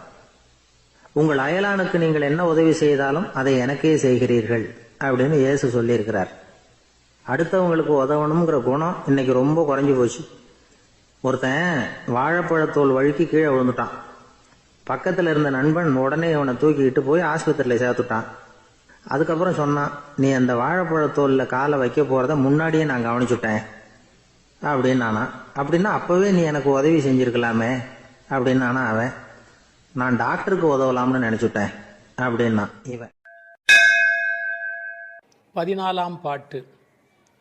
உங்கள் புழக்கடை தோட்டத்து வாவையுள் செங்கடு நீர் வாய் நெகிழ்ந்து ஆம்பல் வாய் கும்பினகான் செங்கல் பொடிக்கூரை வெண்பல் தவத்தவர் தங்கள் தெருக்கோயில் சங்கிடுவான் போதந்தார் எங்களை முன்னம் எழுப்புவான் வாய்பேசும் நங்காய் எழுந்திராய் நாணாதாய் நாவுடையாய் சங்கொடு சக்கரம் ஏந்தும் தடக்கையன் பங்கையக் கண்ணானை பாடேலோர் எம்பாவாய். நேற்று முன்னதாக எழுந்து எங்களையெல்லாம் எழுப்புவதாக வாய்கிழியச் சொன்ன பெண்ணே, அதையெல்லாம் மறந்துவிட்டு உறங்குகிறாயே, உனக்கு வெட்கமாக இல்லையா? பேச்சு மட்டும் பிரமாதமாக இருக்கிறதே. உன் வீட்டு புழக்கடை தோட்டத்தில் உள்ள சிறுகுளத்தில் செங்கழுநீர் மலர்கள் பூக்கத் தொடங்கிவிட்டன. ஆம்பல் மலர்கள் வாய்மூடிக் கொள்கின்றன. செங்கற்பொடியாலே காவி நிறமாக்கப்பட்ட ஆடையுடன் தூய்மையான வெள்ள பற்களை கொண்ட துறவிகள் தங்கள் திருக்கோயில்களின் வழிபாட்டிற்காக செல்லுகிறார்கள். விடிந்து விட்டது என்பது இப்போதாவது உனக்கு தெரிகிறதா? சங்கையும் சக்கரத்தையும் ஏந்திய நீண்ட கரங்களை உடைய, தாமரை போன்ற கண்களுடைய திருமாலை பாடுவதற்கு எங்கள் குழுவில் நீயும் வந்து சேர்ந்து கொள் வா என்று அழைக்கிறார்கள். இதில் எழுப்பப்படுகிற பெண் 3 விடிகள் உடையவள். அவளை 3 வார்த்தைகளாலே அழைக்கிறார்கள். நங்காய், நாணாதாய், நாவுடையாய், எல்லாமே ஒரு மோனை. நங்காய் என்ற சொல்லுக்கு என்ன பொருள் என்றால் பூரணமானவள் என்று, முழுமையானவள் என்று பொருள். தமிழிலே நம்பி என்ற சொல் பூரணரை குறிக்கும். அதுபோல் நங்கை என்ற சொல் பூரணமான தன்மையுடைய பெண்ணை குறிக்கும். நீ நங்கை நல்லாள். உங்களை எழுப்புகிறேன் என்றதால் நாவுடையாய், நல்ல நீளமாக பேசுகிறாய். ஆனால் எழுப்பாமல் உறங்குவதால் நீ வெட்கங்கட்டவள், நாணாதாய். நாவுடையாய், நல்ல பேச்சு மட்டும் பேச தெரிந்து வைத்திருக்கிறார். திருவள்ளுவர் சொல்கிறார், சொல்லுதல் யாருக்கும் எளிய அறியவாம் சொல்லிய வண்ணம் செயல். சொன்ன வண்ணம் செய்வது ரொம்ப கஷ்டம். நான் நாளைக்கு உங்களை வந்து எழுப்புகிறேன் என்று நேற்று சொன்னவள் இன்றைக்கு தூங்கி கொண்டிருக்கிறாள் என்றால் என்ன பொருள்? அதாவது மனிதர்கள் உயர வேண்டும் என்று நினைப்பார்கள், எண்ணம் அவர்களுக்கு தோன்றிவிடும், எல்லாரிடத்திலும் சொல்லிவிடுவார்கள், நிறைவேற்றுவதற்கு கஷ்டப்படுவார்கள். இந்த தமஸ் என்கிற தமோ குணம் இருப்பதாலே மனிதர்கள் முன்னேற முடியாமல் கஷ்டப்படுகிறார்கள். எல்லார்ட்டையும் சொல்லுவார்கள், ஆனால் அவர்கள் பின்பற்ற முடியாதபடி அவர்களுக்கு ஆகிவிடும். இப்படி சொன்ன உடனே அந்த பெண் உள்ளே இருக்கிறவள் பொழுது விடிந்தது என்பதற்கு என்ன அடையாளம் என்று கேட்பாள் அல்லவா? இவர்கள் கொஞ்சம் கோபமாக பேசுகிறார்கள். போ, உன் வீட்டு தோட்டத்தில் போய் பார். பேசுகிற போது தோழிகள் உங்கள் வீடு அப்படின்னு பிரித்தாலே கோபமாக இருக்கிறார்கள்னு பொருள். உங்கள் புழக்கடை தோட்டத்து வாவியுள், போய் பாரு, உங்கள் வீட்டு தோட்டம், அதில் ஒரு குளம் இருக்குது, அந்த குளத்தில் போய் பாரு என்ன நடந்திருக்குன்னு தெரியும். நீங்கள் பழைய வாழ்க்கை இருக்கு பாருங்கள், வீடுலேயே ஒரு சின்ன குளம் இருக்கும், பின்பக்கம் போனால் பின்னால் அந்த தோட்ட வெளியில் ஒரு சின்ன குளம் இருக்கும், அதில் பூக்கள் பூத்து இருக்கும், மீன்கள் விளையாடி கொண்டு இருக்கும்.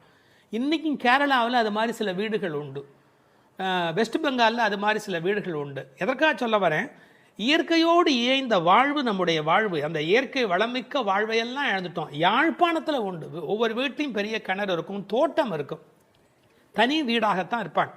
உங்கள் புழக்கடை தோட்டத்து வாவியுள், உங்கள் வீட்டு தோட்டத்தில் போய் பாரு. நான் என்ன ஊருக்கெல்லாம் உன்னை வெளிப்படையாக போய் பார்க்க சொல்லுகிறேன்னா, நீ உங்கள் வீட்டிலே போய் பாரு.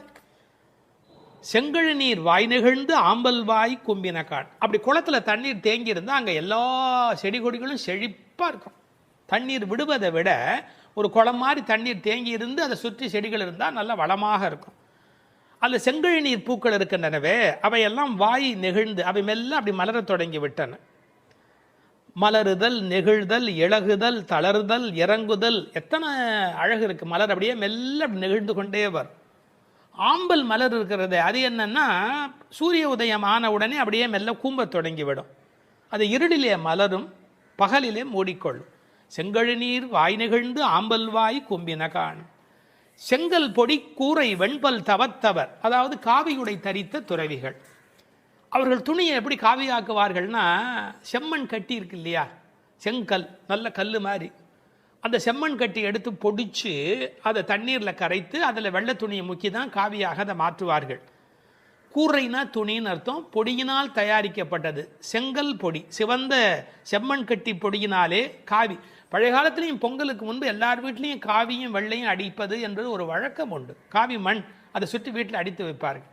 அப்படிப்பட்ட செங்கல் பொடி கூரை வெண்பல் தவத்தவர். இதில் என்ன ஒரு குறிப்பு இருக்குன்னா, அந்த துறவிகளுக்கு பல் விளவிலேன்னு இருக்குன்னு. எதுக்காக இதை சொல்லணும்? பழைய மரபு எப்படின்னு கேட்டால், சமண துறவிகள் பல் விளக்க மாட்டார்கள், அவர்களுடைய பல் அமைப்பு வேறையாக இருக்கும். சைவ வைணவ சன்னியாசிகள் பல் விளக்குவார்கள். அதனால வெண்பல் தவத்தவர், மைல்டு, அந்த வித்தியாசத்தை ரொம்ப அழகாக சட்டிலாக அப்படி சொல்லி கொண்டு போகிற ஒரு அழகு. இதை விட உடல் கூறு பற்றி ஒரு புத்தகம் படித்தேன், அதில் ஒரு குறிப்பு இருக்குது. மனிதகுல வரலாற்றிலேயே மனிதர்களை ரெண்டாக பிரிக்கிறார்கள், வெள்ளைப்பல் வகையரா மஞ்சள் பகல் வகையரா அப்படின்னு. வேதத்தில், ருக்வேதத்தில் ஒரு ஸ்லோகமே இருக்கிறதா, எங்கள் பல் மஞ்சள் நிறம் அடையாதபடி இருக்கட்டும் அப்படின்னு பிரார்த்தனை செய்வதா ருக்வேதத்தில் ஒரு ஸ்லோகமே இருக்கிறதா. எனவே வெள்ளைப்பல்லுடைய துறவிகள் தங்கள் திருக்கோயில் சங்கிடுவான் போதந்தார். சைவ வைணவ சன்னியாசிகள்னு சொல்லணும், ரொம்ப வலிந்து சில பேர் வைணவ சன்னியாசிகள் மட்டுமே என்று சொல்வார்கள். தங்கள் திருக்கோயிலுங்கிற வார்த்தை தான் நமக்கு அதை நல்ல பிரித்து கொடுக்கும். அவங்கவுங்க கோயிலை திறந்து வைக்கிறதுக்கு போகிறாங்க. தங்கள் திருக்கோயில், தங்களுடைய கோயில். சங்கிடுவான்னு சொன்னால் சாவி போட்டு திறக்கணும், அதுக்கு சங்குன்னு பேர், சாவிக்கு சங்குன்னு பேர். இன்னொரு பொருள் கோயில் திறக்கிற போது சங்கு ஊதுகிற வழக்கமும் உண்டு, மங்கள பொருளாக சங்கு ஊதுகிற வழக்கமும் உண்டு. தங்கள் திருக்கோயில் சங்கிடுவான் போதந்தார், கோயிலை திறப்பதற்காக போய்விட்டார்கள். எங்களை முன்னம் எழுப்புவான் வாய்பேசும் நங்காய் எழுந்திராய் நானாதாய் நாவுடையாய். எங்களை முன்னாடி எழுப்புறேன்னு சொன்னியம்மா, ஆனால் இப்போ வெட்கம் இல்லாமல் தூங்கி கொண்டிருக்கிறாயே. அப்போது நானாதாய் நாவுடையாய், இந்த நாவுடையாய்ங்கிற சொல்லுக்கு எப்படி பொருள் சொல்வது? அதாவது நாவினுடைய பயனே என்ன என்பதை இளங்கோடிகள் சிலப்பதிகாரத்தில் சொன்னார். பஞ்சவர்க்கு தூது நடந்தானே ஏத்தாத நா என்ன நாவே.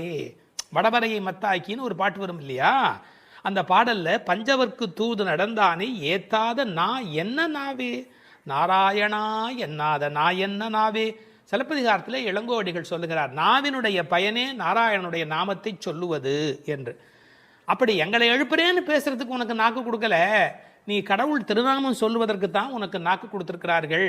உன்னுடைய நாவை பயன்படுத்த வேண்டாத இடத்தில் பயன்படுத்திய குற்றமும், பயன்படுத்த வேண்டிய இடத்தில் பயன்படுத்தாத குற்றமுமாய் 2 குற்றங்கள் செய்து கொண்டிருக்கிறாயே, நியாயமா? சங்கொடு சக்கரம் ஏந்தும் தடக்கையன். நம்ம எப்படிப்பட்ட சங்கு கையில் ஏந்தி இருக்கிறான், அதெல்லாம் ஆழ்வார்கள் அனுபவித்திருக்கிறார்கள். சிலப்பதிகாரத்திலேருந்தே சொல்லுகிறானே, பகைவன் சங்காழியும் பால்வெண் சக்கரமும் தகைபெரு தாமரை கையில் ஏந்தி அப்படின்னு சங்கு சக்கரம் கையில் வைத்து கொண்டிருக்கிறான் ஸ்ரீமன் நாராயணன். சங்கொடு சக்கரம் ஏந்தும் தடக்கையான், தடம் தோள்னா வலிமையான, கையில் புஜ பராக்கிரமம், உனக்கு தோள்கள் அவ்வளோ வலிமையான தோள். அப்படிப்பட்டவன் பங்கைய கண்ணனை பாடேலோர் எம்பாவாய். அவனுடைய கண்ணழகில் ஈடுபட வேண்டாமா? தாமரை போன்ற கண்கள் உடையவன் அல்லவா பங்கைய கண்ணன், தாமரையை ஒத்த கண்களை உடையவன். பெருமாளுக்கு தாமரை கண்ணன் பல காரணத்தினால பேர். தாமரை போல் சிவந்தது அந்த யோகத்துயில் இருக்கும்போது தாம் அரைக்கண்ணன், பாதி மூடியும் பாதி திறந்தும் இருக்கக்கூடிய தாம் அரைக்கண்ணோடு விளங்குகின்றவன். பங்கைய கண்ணனை பாடேலோர் எம்பாவாய். திருப்பாணாழ்வார் அந்த பெருமாளுடைய திருக்கோலத்தை அனுபவிக்கிற போது கரியவாகி புடைபெயர்ந்து மெளிர்ந்து செவ்வரி ஓடிய நீண்ட பெரிய கண்கள், அடாடாடா அந்த கண்ணழகில் மயங்கி போய் பேசுகிறார். கரியவாகி புடை பெயர்ந்து, கண் எப்படி இருக்கணுங்கிறதுக்கான வர்ணனை பாருங்க. புடை பெயர் நல்ல அப்படி முட்டை கண் நல்ல மேலே வந்து நிற்கிறது.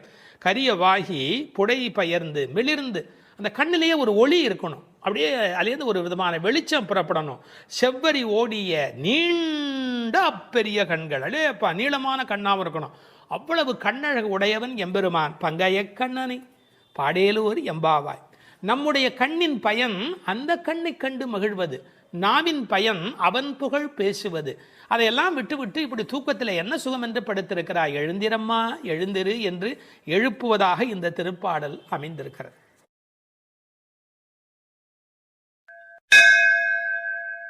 15வது பாடல்.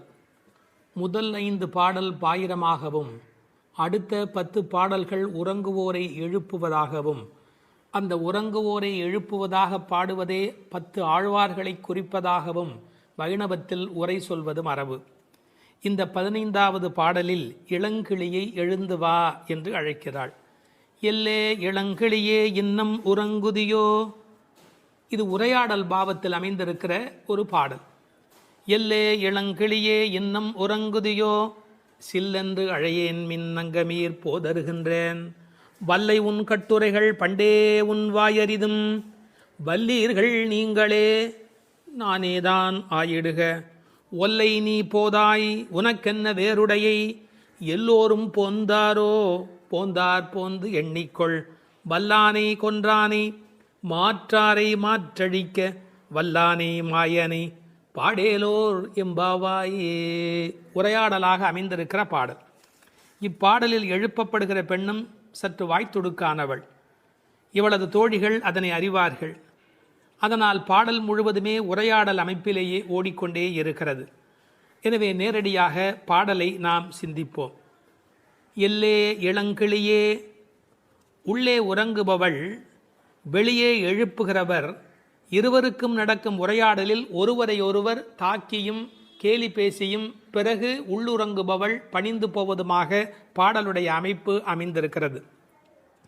இல்லே என்று அழைப்பது பாண்டி நாட்டுக்கு உரிய ஒரு பழக்கம். எல என்பது போல ஒரு சொல் அங்கு ஒலியாக அமைந்திருக்கிறது. அது இகழ்ச்சி குறிப்பு என்றும் பொருள் சொல்லுகிறார்கள், வியப்பு என்றும் பொருள் சொல்லுகிறார்கள். இவ்வளவு பொழுது பிடிந்துமா தூங்குகிறாய் என்ற வியப்பு அந்த எல்லே என்பதில் அடங்கி இருப்பதாக பொருள் கொள்ளுகிறார்கள். திருநெல்வேலி பக்கத்தில் பாண்டி நாட்டில் ஏட்டி என்று பெண்களை கூப்பிடுகிற ஒரு பழக்கம் உண்டு. இல்லை என்ன இன்னும் தூங்கிட்டு இருக்கிற, எந்திரி, இல்லை இந்த சொல்லினுடைய ஒரு அமைப்பாக இருப்பதற்கும் வாய்ப்பு உண்டு. பாண்டி நாட்டுக்கு உரியவள் ஆண்டாள் நாச்சியார். எல்லே இளங்கிளியே, இளமையான கிளி. கிளிக்கும் ஆண்டாளுக்கும் உள்ள தொடர்பு இந்த உலகமறிந்த ஒரு பெரிய விஷயம். இல்லை என்ன பொருள் என்று கேட்டால், இங்கே தூங்கி கொண்டு இருக்கிறாளே அவள் முழிச்சுட்டா. முதல் வீட்டிலே இவர்கள் பாடிய பாடலை கேட்டுவிட்டு அதை பாடிக்கொண்டு இருக்கிறார். அவள் மகா ரசிகை. அந்த முதல் வீட்டில் என்ன பாடினார்களோ அந்த பாடலை வேற இப்போது இனிமையாக பாடிக்கொண்டிருக்கிறார். அப்போ இவர்களுக்கு எவ்வளவு கோபம் வரும். அந்த இளங்கிளி என்ற வார்த்தையினாலே அவள் கிளி எப்படி மிழற்றுமோ அப்படி அந்த பாடலை சொல்லி கொண்டிருக்கிறாள் என்று ஒரு அர்த்தம் பண்ணுகிறார்கள். நீயும் கிளியும் சமம் என்று சொன்னாலும் கிளி போன்ற குரல் என்பதாலே கிளி சமமாகிடும். ஆனால் உன் இளமைக்கு கிளி ஈடாகாது. இளங்கிளியே இன்னும் உறங்குதியோ. அது என்ன இன்னும்? உனக்கு தான் விழுந்து காதல் விழுந்து எழுந்து விட்டாயே, அப்புறம் என்ன மறுபடியும் படுத்துக்கொண்டே இருக்கிறது? இன்னும் உறங்குதியோ. உடனே உள்ள இருக்கிறவள் சொன்னாள், சில் என்று அழையேன் மின். என்னடி சில்லுன்னு கூப்பிடுறீங்க, சிலுகு சிலுகு என்று உரை எழுதுவார்கள். அதாவது எலும்பை பனி குளிர் தொலைக்கும், அப்படியே ஊசி குத்துற மாதிரி எலும்பை தொலைக்கும். அது மாதிரி உங்கள் சொல் என் எலும்பை தொலைக்கிறது. எப்படி சிலீர் என்று பனி போய் எலும்பை தொலைக்குமோ அப்படி உங்கள் வார்த்தை என்னை தொலைக்கிறது. சில்லென்று அழையேன் மின், என்ன அப்படி கூப்பிடாதீர்கள் என்று சொல்லுகிறார். நங்கைமீர். நங்கைமீர் என்றால் பூரணமான தன்மை உடையவர்கள், நீங்களெல்லாம் பூரணர்கள்.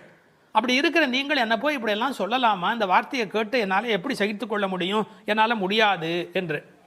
இவர்கள் என்ன சொல்லுகிறார்கள், நீ கிருஷ்ணனை அனுபவித்து கொண்டு படுத்திருக்கிறாய். அவ என்ன நினைக்கிறா, அந்த கிருஷ்ணானுபவத்தில் இவர்கள் அழைப்பதே இடையூறாயிற்றுன்னு நினைக்கிறாளோ என்று ஒரு பொருள் சொல்வார். அதுக்கு நீங்கள் யாரும் நினைத்து பார்க்க முடியாத ஒரு உரை வைணவத்தில் ஒரு அற்புதம். பெருமாள் கோயிலில் போய் உட்கார்ந்துருக்கிறோம், ஒரு நல்ல காலட்சேபம் கேட்டுக்கொண்டிருக்கிறோம். அருமையாக ஒரு மனிதர் பாசுரத்துக்கு வியாக்கியானம் சொல்லி கொண்டிருக்கிறார்.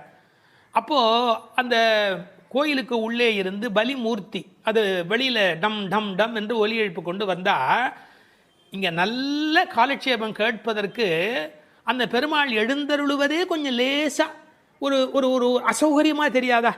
இது என்னுடைய வார்த்தை அல்ல. திருவரங்கத்தில் சந்திர புஷ்கரிணி கரையில் திருப்புன்னை மரத்தின் கீழே பெரியோர்கள் பலர் கூடி திருவாய்மொழி அர்த்தானுசந்தானம், அர்த்தத்தை அனுசந்தானம் பண்ணி கொண்டிருக்கிறது. அர்த்தானுசந்தானம் பண்ணி கொண்டிருக்கிற போது பலி சாதிக்க செல்வர் எழுந்தருளியது, அந்த மூர்த்தி எழுந்தருளியது அவர்களுக்கு அசகியமாக இருந்தது. அதாவது ரசிக்க முடியாததாக இருக்கிறது, அதை ஏற்றுக்கொள்ள முடியாததாக இருக்கிறது. உற்சவமூர்த்திகளில் ஒருவர் எழுந்து வருகிறார், இந்த காலட்சேபம் கேட்டுக்கொண்டிருக்கிற போது அதுவே அசௌகரியமாக அவர்களுக்கு தெரிகிறது. கொஞ்சம் யோசிச்சு பாருங்க. அது மாதிரி இவள் அனுபவித்துக் கொண்டிருக்கிறாள் கண்ணனை. இவங்க வாசல்லேருந்து கூப்பிடுறது அனுபவத்துக்கு தான் கூப்பிடுகிறார்கள், ஆனால் அதுவே ஒரு மாதிரி சில்லுன்னு கூப்பிடுற மாதிரி இருக்கிறதா. இவர்கள் பேச்சு கிருஷ்ணனை மனத்தால் அனுபவிக்கும் சுகத்திற்கு இடையூறு ஆயிற்று.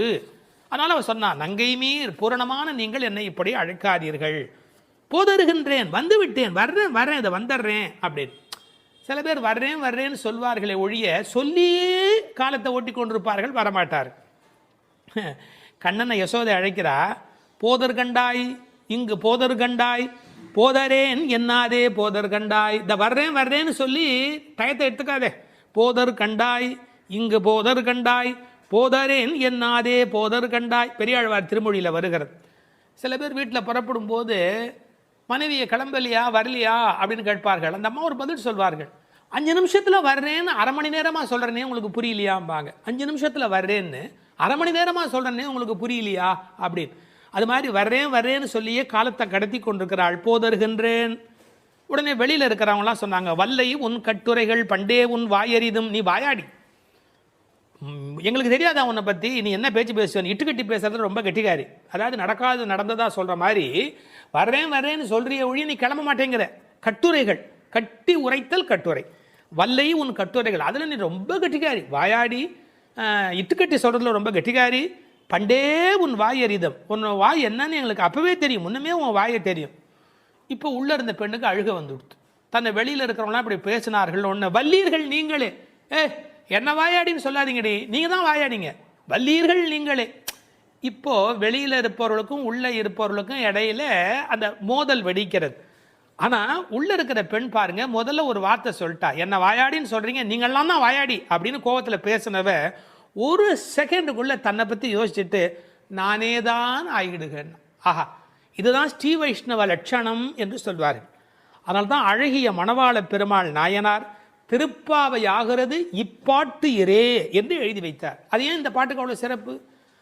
ஸ்ரீ வைஷ்ணவர்கள் தவறு இன்னொருவருடையதாக இருந்தாலும் கூட பண்பு நலன் கருதி அது என் தப்பாவே இருந்துட்டு போட்டோம் அப்படின்னு பரதாழ்வானை போல ஒப்புக்கொள்கிற பண்பு இருக்கணுமா. வல்லீர்கள் நீங்களே, நீங்கள் தான் வாயாடின்னு வெளியில் இருக்கிறவங்கள பார்த்து சொன்னவ நானே தான் ஆயிடுக, நான் தான் அந்த வாயாடியாக இருந்துட்டு போகிறேன், என்னை விடுங்கடி, நானே தான் ஆயிடுக அப்படின்னு. இதை எப்படி அனுபவிப்பார்கள்? இதை விளக்குவதற்காகவே ஆண்டாள் உரையாடல் பாணியில் இந்த பாடலை எழுதுகிறார். ஏன் இதை வெறுமனை நீதி போதனை மாதிரி பாகவதர்கள் அடங்கி இருக்க வேண்டும்னு சொல்லக்கூடாதா அப்படின்னா, இந்த உரையாடல் இருக்கிற போது அதில் கிடைக்கக்கூடிய அந்த ஒரு சுகம் இருக்கு இல்லையா, ஏன் அனுஷ்டான ரூபமாக அது கிடைக்கும், உபதேச ரூபமாக இல்லாமல், யாரோ அறிவுரை சொல்லுகிற உபதேசமாக இல்லாமல் பின்பற்றுதல் என்கிற அனுஷ்டான ரூபமாக கிடைப்பதற்காக உரையாடல் பாணியில் இதை ஆண்டாள் நாச்சியார் கொண்டு போகிறாள். சரி, இப்போ அடுத்த கேள்வி கேட்டார்கள், வெளியில் நிற்கிறவங்கலாம் அப்போ பக்தியோட ஆமாமா நாங்கள் தான் வாயாடின்னு ஒத்துக்கக்கூடாதா? அப்போ ஒத்துக்கிட்ட பிறகாவது மன்னிப்பு கேட்கக்கூடாதா? அப்போ வெளியில் இருக்கிறவங்களுக்கெல்லாம் ஸ்ரீ வைஷ்ணவ லட்சணம் இருக்க வேண்டாமா? அப்படி வியாக்கியானத்தில் ஒரு வரி எழுதினார்கள், உலகத்தில் உத்தம அதிகாரிகள் பல பேர் கிடைப்பது அரிது, 1-2 பேர் தான் கிடைப்பாங்க. சரி, தவறை ஒத்துக்கிறதுலேயே எத்தனை வகை? முதல் விஷயம், செய்த தவறை ஒப்புக்கொள்ள மறுப்பார்கள், இது முதல் வகை. 2, சிரமப்பட்டு ஒப்புக்கொள்வார்கள், ரொம்ப கஷ்டப்பட்டு இது தப்புங்கிறத ஒத்துக்கொள்வார்கள். 3, முதல்ல சொன்னதுக்கெல்லாம் பிறகு மறுக்காமல் அதை ஒப்புக்கொண்டு விடுவார்கள். அப்புறம் இதெல்லாம் தப்பு செஞ்சவங்க ஒத்துக்கிறது, தப்பே செய்யவில்லை அவங்க ஒத்துக்கிறது கஷ்டப்படுவாங்களா இல்லையா? நான் தான் செய்யலையே, நான் ஏன் ஒத்துக்கணும் அப்படின்னு கேட்பாங்க இல்லையா? செய்யாத ஒன்றை ஒப்புக்கொள்வது என்பது மிக மிக மிக உயர்ந்த ஒரு பெரிய உயர்ந்த நிலை. இதை இந்த பெண் ஏற்றுக்கொள்கிறாள், நானே தான் ஆயிடுக அப்படின்னு. இதுக்கு வியாக்கியானம் பண்ணும்போது சொல்வார்கள், இப்போது ஒரு உபன்யாசம் ஆரம்பிக்கிற ஒருவர் ரொம்ப பணிவா, அடியேன் அறிவு குறைந்தவன்னு சொல்லி பணிவாக ஆரம்பிப்பார். கீழேந்து ஒருத்தர் எழுந்துச்சு, ஆமாம் சுவாமி உமக்கு அறிவு கம்மின்னு மட்டும் சொல்லி பார்க்கட்டுமே, கேட்கிறவருடைய கோபம் எங்கே போய் நிற்கும்? அதாவது உபதேச அளவில் இருக்கக்கூடாது, அனுஷ்டான ரூபத்தில் இருக்க வேண்டும் என்பதற்கு உள்ள இருக்கிற பெண் அடையாளம். அதனால் இந்த பாடல் தான் ஸ்ரீ வைஷ்ணவ லட்சணம் என்று எழுதுவார்கள். அப்புறம் உடனே வாசல் இருக்கிறவங்க ஆரம்பிச்சாங்க, ஒல்லை நீ போதாய் உனக்கென்ன வேறுடை. இப்போ மறுபடியும் சீன்றாங்க. அவள் பணிஞ்சு போனதுக்கு அப்புறமும் உள்ள இருக்கிறவள் பணிந்த பிறகும் கூட, என்ன வெறும் வாய்ப்பேச்சா, வா வெளியில வா, உனக்கென்ன வேறுடைய, நீ என்ன தனியாக அனுபவிக்கிறியா அப்படின்னு. எதுக்காக மறுபடியும் சீன்றாங்க? அவள் தான் பணிஞ்சு போயிட்டாளே அப்படின்னு. இவன் நிஜமாவே பணிஞ்சுட்டாளா இல்லையா அப்படிங்கிறத பார்க்கறதுக்காக அவன் நிஜமாவே பணிஞ்சுட்டான். அதில் தோற்று போகிறா பாருங்க. ஒரு வார்த்தை எழுதுவார்கள், தோற்றவர்கள் வென்றார்கள் என்று பொருள். சாரி அப்படின்னு சொல்றது உதட்டிலேருந்து வரக்கூடாது, உள்ளத்திலேருந்து வரணும். அப்படி ஒல்லை நீ போதாய் உனக்கென்ன வேறுடைமை என்று கேட்டபோது கூட என்ன கேட்டா, எல்லாரும் வந்தாரோ, எல்லாரும் போந்தாரோ, எல்லாரும் வந்துட்டாங்களா அப்படின்னு. ஏன் எல்லாருமா சேர்ந்து போகிற சம்பந்தம் ரொம்ப முக்கியம். இதுக்கு ஒரு உதாரணம் எழுதுவார்கள். கூரத்தாழ்வான் ஸ்ரீரங்கத்துக்கு போகிறார், பார்வை இழந்ததுக்கு பிறகு அங்கே வாசலில் இருக்கிறவன் சொல்கிறான், ராமானுஜரோடு சம்பந்தப்பட்டவர்கள் உள்ளே போக முடியாது, நீர் போகக்கூடாது அப்படின்னு. அப்போ இன்னொரு காவலன் சொன்னான்னா, நீர் நல்லவர், விரோதிகள் இல்லாதவர், பரவாயில்ல, நீர் போய் பெருமாளை தரிசனம் பண்ணும் அப்படின்னு. அப்போ கூரத்தாழ்வான் ஒரு வார்த்தை சொல்கிறார். என்ன சொல்கிறார்? ஆச்சாரிய சம்பந்தம் அறுத்து கொண்டு பகவத் சம்பந்தமா நமக்கு வேண்டாம். என்னுடைய ஆச்சாரியனுடைய சம்பந்தத்தை விட்டுட்டு போய் நான் பகவத் சம்பந்தம் கொண்டாடணுமா? வேண்டியதில்லை அப்படின்னு. இந்த உரையை எடுத்துக்கொண்டு எல்லோரும் போந்தாரா, எல்லாரும் வந்துட்டாங்களா, யாரும் விட்டு போலையே. உண்மையான ரிலிஜன் எங்க இருக்கு தெரியுமா? எல்லாரும் நல்லா இருக்கணும் அப்படிங்கிற கருத்தில் சமயத்தின் உண்மை லட்சணத்தை வெளிப்படுத்தினார்கள். வல்லானை கொன்றானை, வல் பிளஸ் ஆனை, மிக கொடூரமாக வந்த குவாலய பீடம் என்ற யானையை கொன்றவனை, மாற்றாரை மாற்றழிக்க வல்லானை, எதிரிகளுடைய எதிரித்தன்மையை அழிப்பவனை அல்லது எதிரிகளையே அழிப்பவனை, மாற்றாரை, மாற்றார்னா எதிரிகள், மாற்றழிக்க வல்லானை. வல்லானைனா இது ஆண்பால், முதல் வல் பிளஸ் ஆனை, அது யானையை குறிப்பது. மாயனை பாடேலோர் எம்பாவாய், மாயத்தில் வல்லவனை பாடுவோம் என்று இந்த பாடல் நிறைவு பெறுகிறது. 16ஆம் பாட்டு நாயகனை எழுப்பும் நடுநாயகமான பாட்டு. நாயகனாய் நின்ற நந்தகோபனுடைய கோயில் காப்பானே, கொடித்தோன்றும் தோரண வாயில் காப்பானே, மணிக்கதவம் தாழ்த்திரவாய், ஆயர் சிறுமியரோமுக்கு அரை பறை மாயன் மணிவண்ணன் நென்னரே வாய் நேர்ந்தான், தூயோமாய் வந்தோம் துயில் எழப்பாடுவான், வாயால் முன்னம் முன்னம் மாற்றாதே அம்மா நீ, நேய நிலைக்கதவம் நீக்கேலோர் எம்பாவாய். ஆயர்பாடியின் தலைவனாய் விளங்குகின்ற நந்தகோபரின் அரண்மனையை காவல் செய்கின்றவரே, கொடி பறக்கின்ற தோரண வாயிலை காத்து நிற்பவரே, அழகிய அரண்மனை கதவுகளை திறந்து எங்களை உள்ளே அனுமதிக்க வேண்டும்.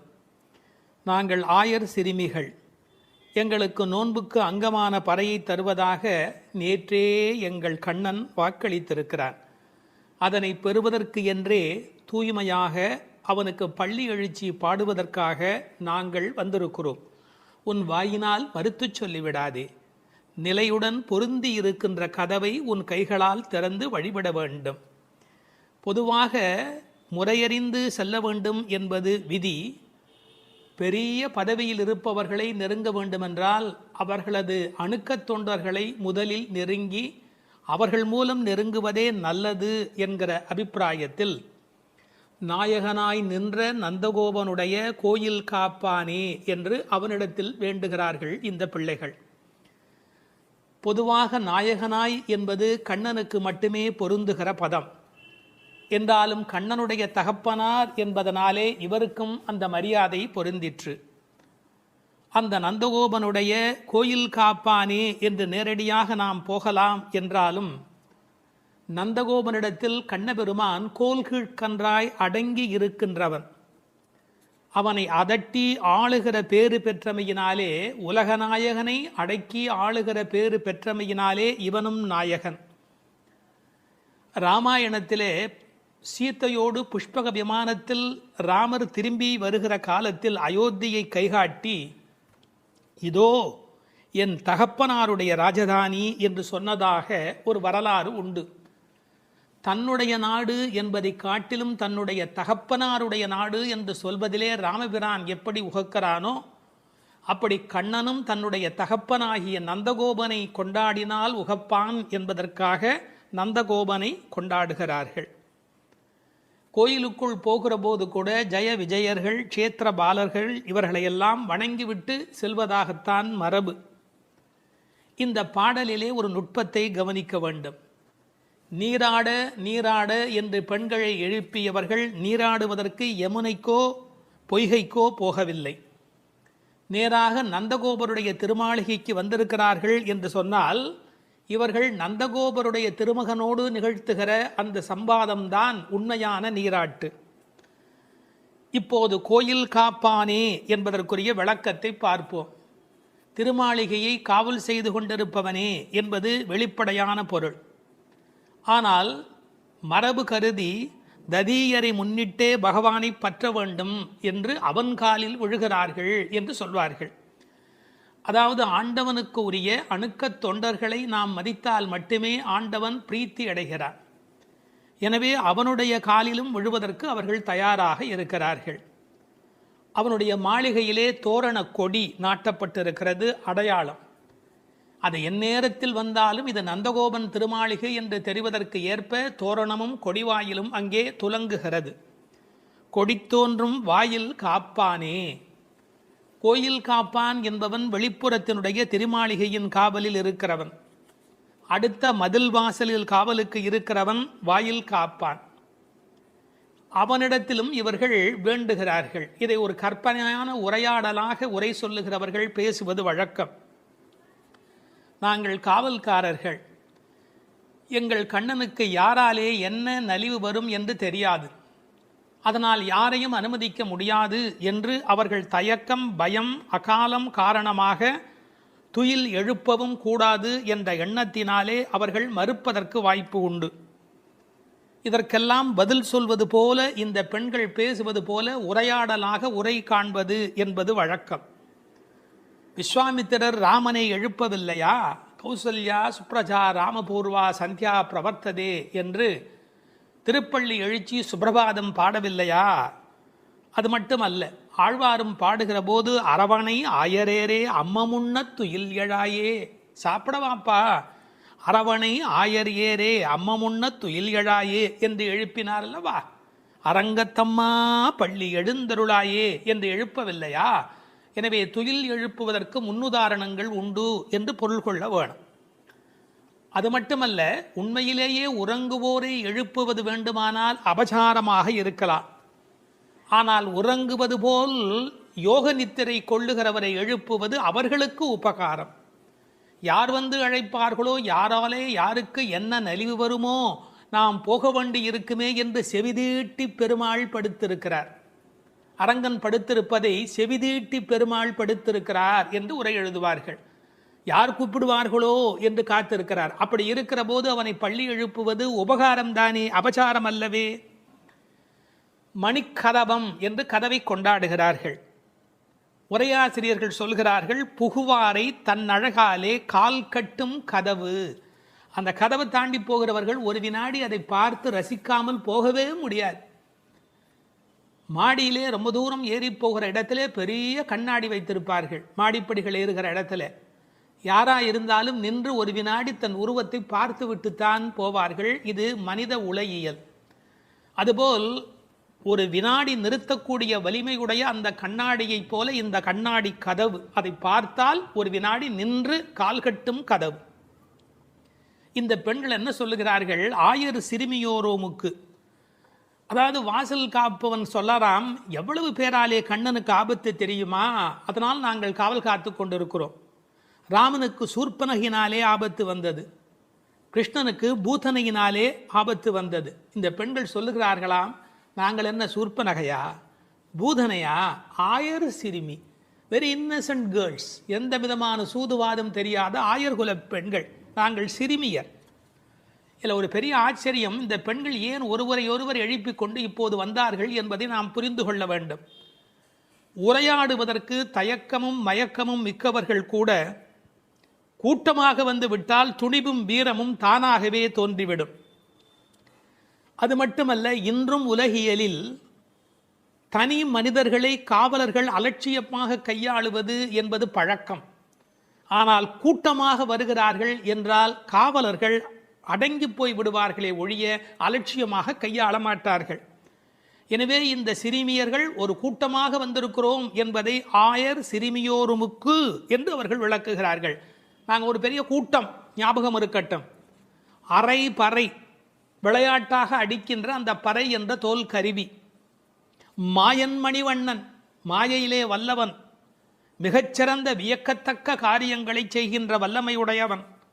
மணிவண்ணன், ரத்தினம் போலே மாணிக்கக்கல் போலே ஒளி வீசுகிறவன், நீலமேக சியாமள வண்ணன்.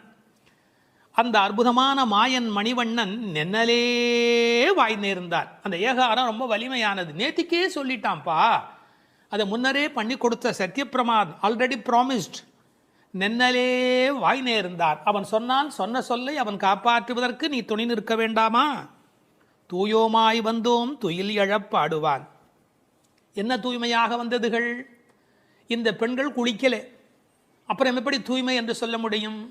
வெளியிலே இருக்கிற அழுக்கை விட உள்ளே இருக்கிற அழுக்கை இல்லாமல் இருப்பதுதான் தூய்மை. திருவள்ளுவர் எழுதுகிறார், புறம் தூய்மை நீரால் அமையும், ஆனால் அகம் தூய்மை வாய்மையால் காணப்படும் என்று எழுதினார். எனவே புறத் தூய்மை என்பது கூட முக்கியம் அல்ல, அகத்தூய்மை என்பதுதான் முக்கியம். இவர்கள் உள்ளத்தில் தூய்மை உடையவர்கள். எனவே தூயோமாய் வந்தோம், துயில் எழப்பாடுவான். இந்த இடம்தான் மிக முக்கியம். கண்ணனை துயில் எழுப்புவதற்காக நாங்கள் இங்கே வந்திருக்கிறோம் என்று அவர்கள் சொல்கிறார்கள். கடவுள் எங்கேயோ இருக்கிறாரா? அவரை எழுப்புவதற்கு நமக்குள்ளே தான் இருக்கிறார். ஆனால் பல பேர் தனக்குள்ளே இருக்கிற கடவுளை எழுப்பாததால் தான் பாவத்தில் சிக்கிக் கொள்கிறார்கள். எனவே கடவுளை எழுப்புதல் என்பது வெளியில் நடக்கிற காரியம் அல்ல, உள்ளே கடவுளை எழுப்புவது என்பது விழிப்புணர்வு பெற்ற பெருநிலைக்கு விளக்கமாக அமைகிறது. இப்போது வாயில் காப்பவனை பார்த்து சொல்லுகிறார்கள், அப்பா நீ அபசகனமாக ஏதாவது சொல்லிவிடாதே, வாயால் முன்னம் மாற்றாதே, முதலில் அபசகனமாக மறுத்து விடாதே. அவர்களது பரபரப்பு, விரைவு, பதற்றம் எல்லாமே இந்த வரியில் வெளிப்படுகிறது. அம்மா நீ, அம்மா என்பது இந்த இடத்தில் அசைச்சொல்லாக இலக்கணத்தில் அமைந்திருக்கிறது. ஆனால் அம்மா என்று இவர்கள் தயவு வேண்டி சொல்லியதாகவும் பொருள் கொள்ளலாம். சரி திறந்து கொண்டு போங்கள் என்ற இரக்கத்தோடு அவன் சொல்ல, கதவு இறுக்கமாக இருக்கிறது, உன்னை விட இறுக்கமாக இருக்கிறது என்று அடுத்த வரியிலே சொல்லப் போகிறார்கள். ஏனென்றால் இந்த ஆயர்பாடியிலே இருக்கிறவர்கள் கண்ணனுடைய பாதுகாப்பு கருதி அப்படி ஒரு இறுக்கமான கதவு. பொதுவாக 2 கதவுகள் சாத்தும்படியாக பெரிய இடங்களில் கோட்டை கதவு, கோயில் கதவு இதையெல்லாம் அமைப்பார்கள். அது 2ம் அப்படியே பொருந்தி இருக்க வேண்டும். நேய நிலைக்கதவம் 2 பொருத்தமாக இருக்கணும். கதவுக்குள்ள ஓட்டை இருந்தால் பனி, குளிர், பூச்சிகள் எது வேணாலும் உள்ள வரும். எனவே அந்த கதவு எப்படி நெருங்கி இருக்கிறது என்பதை நேய நிலைக்கதவம், கண்ணனை பாதுகாப்பதில் அன்பு காட்டுகிற நிலைக்கதவம் என்று பொருள் கொள்ளலாம். அகருணையான கதவு கூட இத்தனை அன்போடு இருக்கிறது என்று சொன்னால் நாங்களும் நீங்களும் நேயம் மிக்கவர் தானே என்று அந்த வாயில் காப்பவனை பார்த்து சொன்னதாக பொருள். இந்த கதவு தடைப்பட்டு இருக்கிறது என்பதற்கு என்ன பொருள்? எங்களால் திறக்க முடியவில்லை, நீ திறந்து விடு என்று சின்ன பிள்ளைகள் சொல்லுகிறார்கள். நீக்கேலோர் எம்பாவாய். நாம் இறைவனை அடைவதற்கு எத்தனையோ கதவுகள் தடையாக இருக்கின்றன. இந்த கதவுகளை திறப்பது என்பது பெரிய வேலை. ஆணவம், கன்மம், மாயை என்கிற கதவுகள், கர்மவினை, அகங்காரம், கர்மவினையிலே பாவ புண்ணியம் என்ற 2 கதவுகள், அகங்காரம், அமகாரம், யான் எனது என்கிற 2 கதவுகள், இவையெல்லாம் நேய நிலை கதவம். அந்த யான் எனது அவ்வளோ டைட்டாக இருக்கும். கர்ம வினையில் பாவ புண்ணியம் அவ்வளோ டைட்டாக இருக்கும். நம்ம இறைவனை போய் சேருவதற்கு இவையெல்லாம் தடை.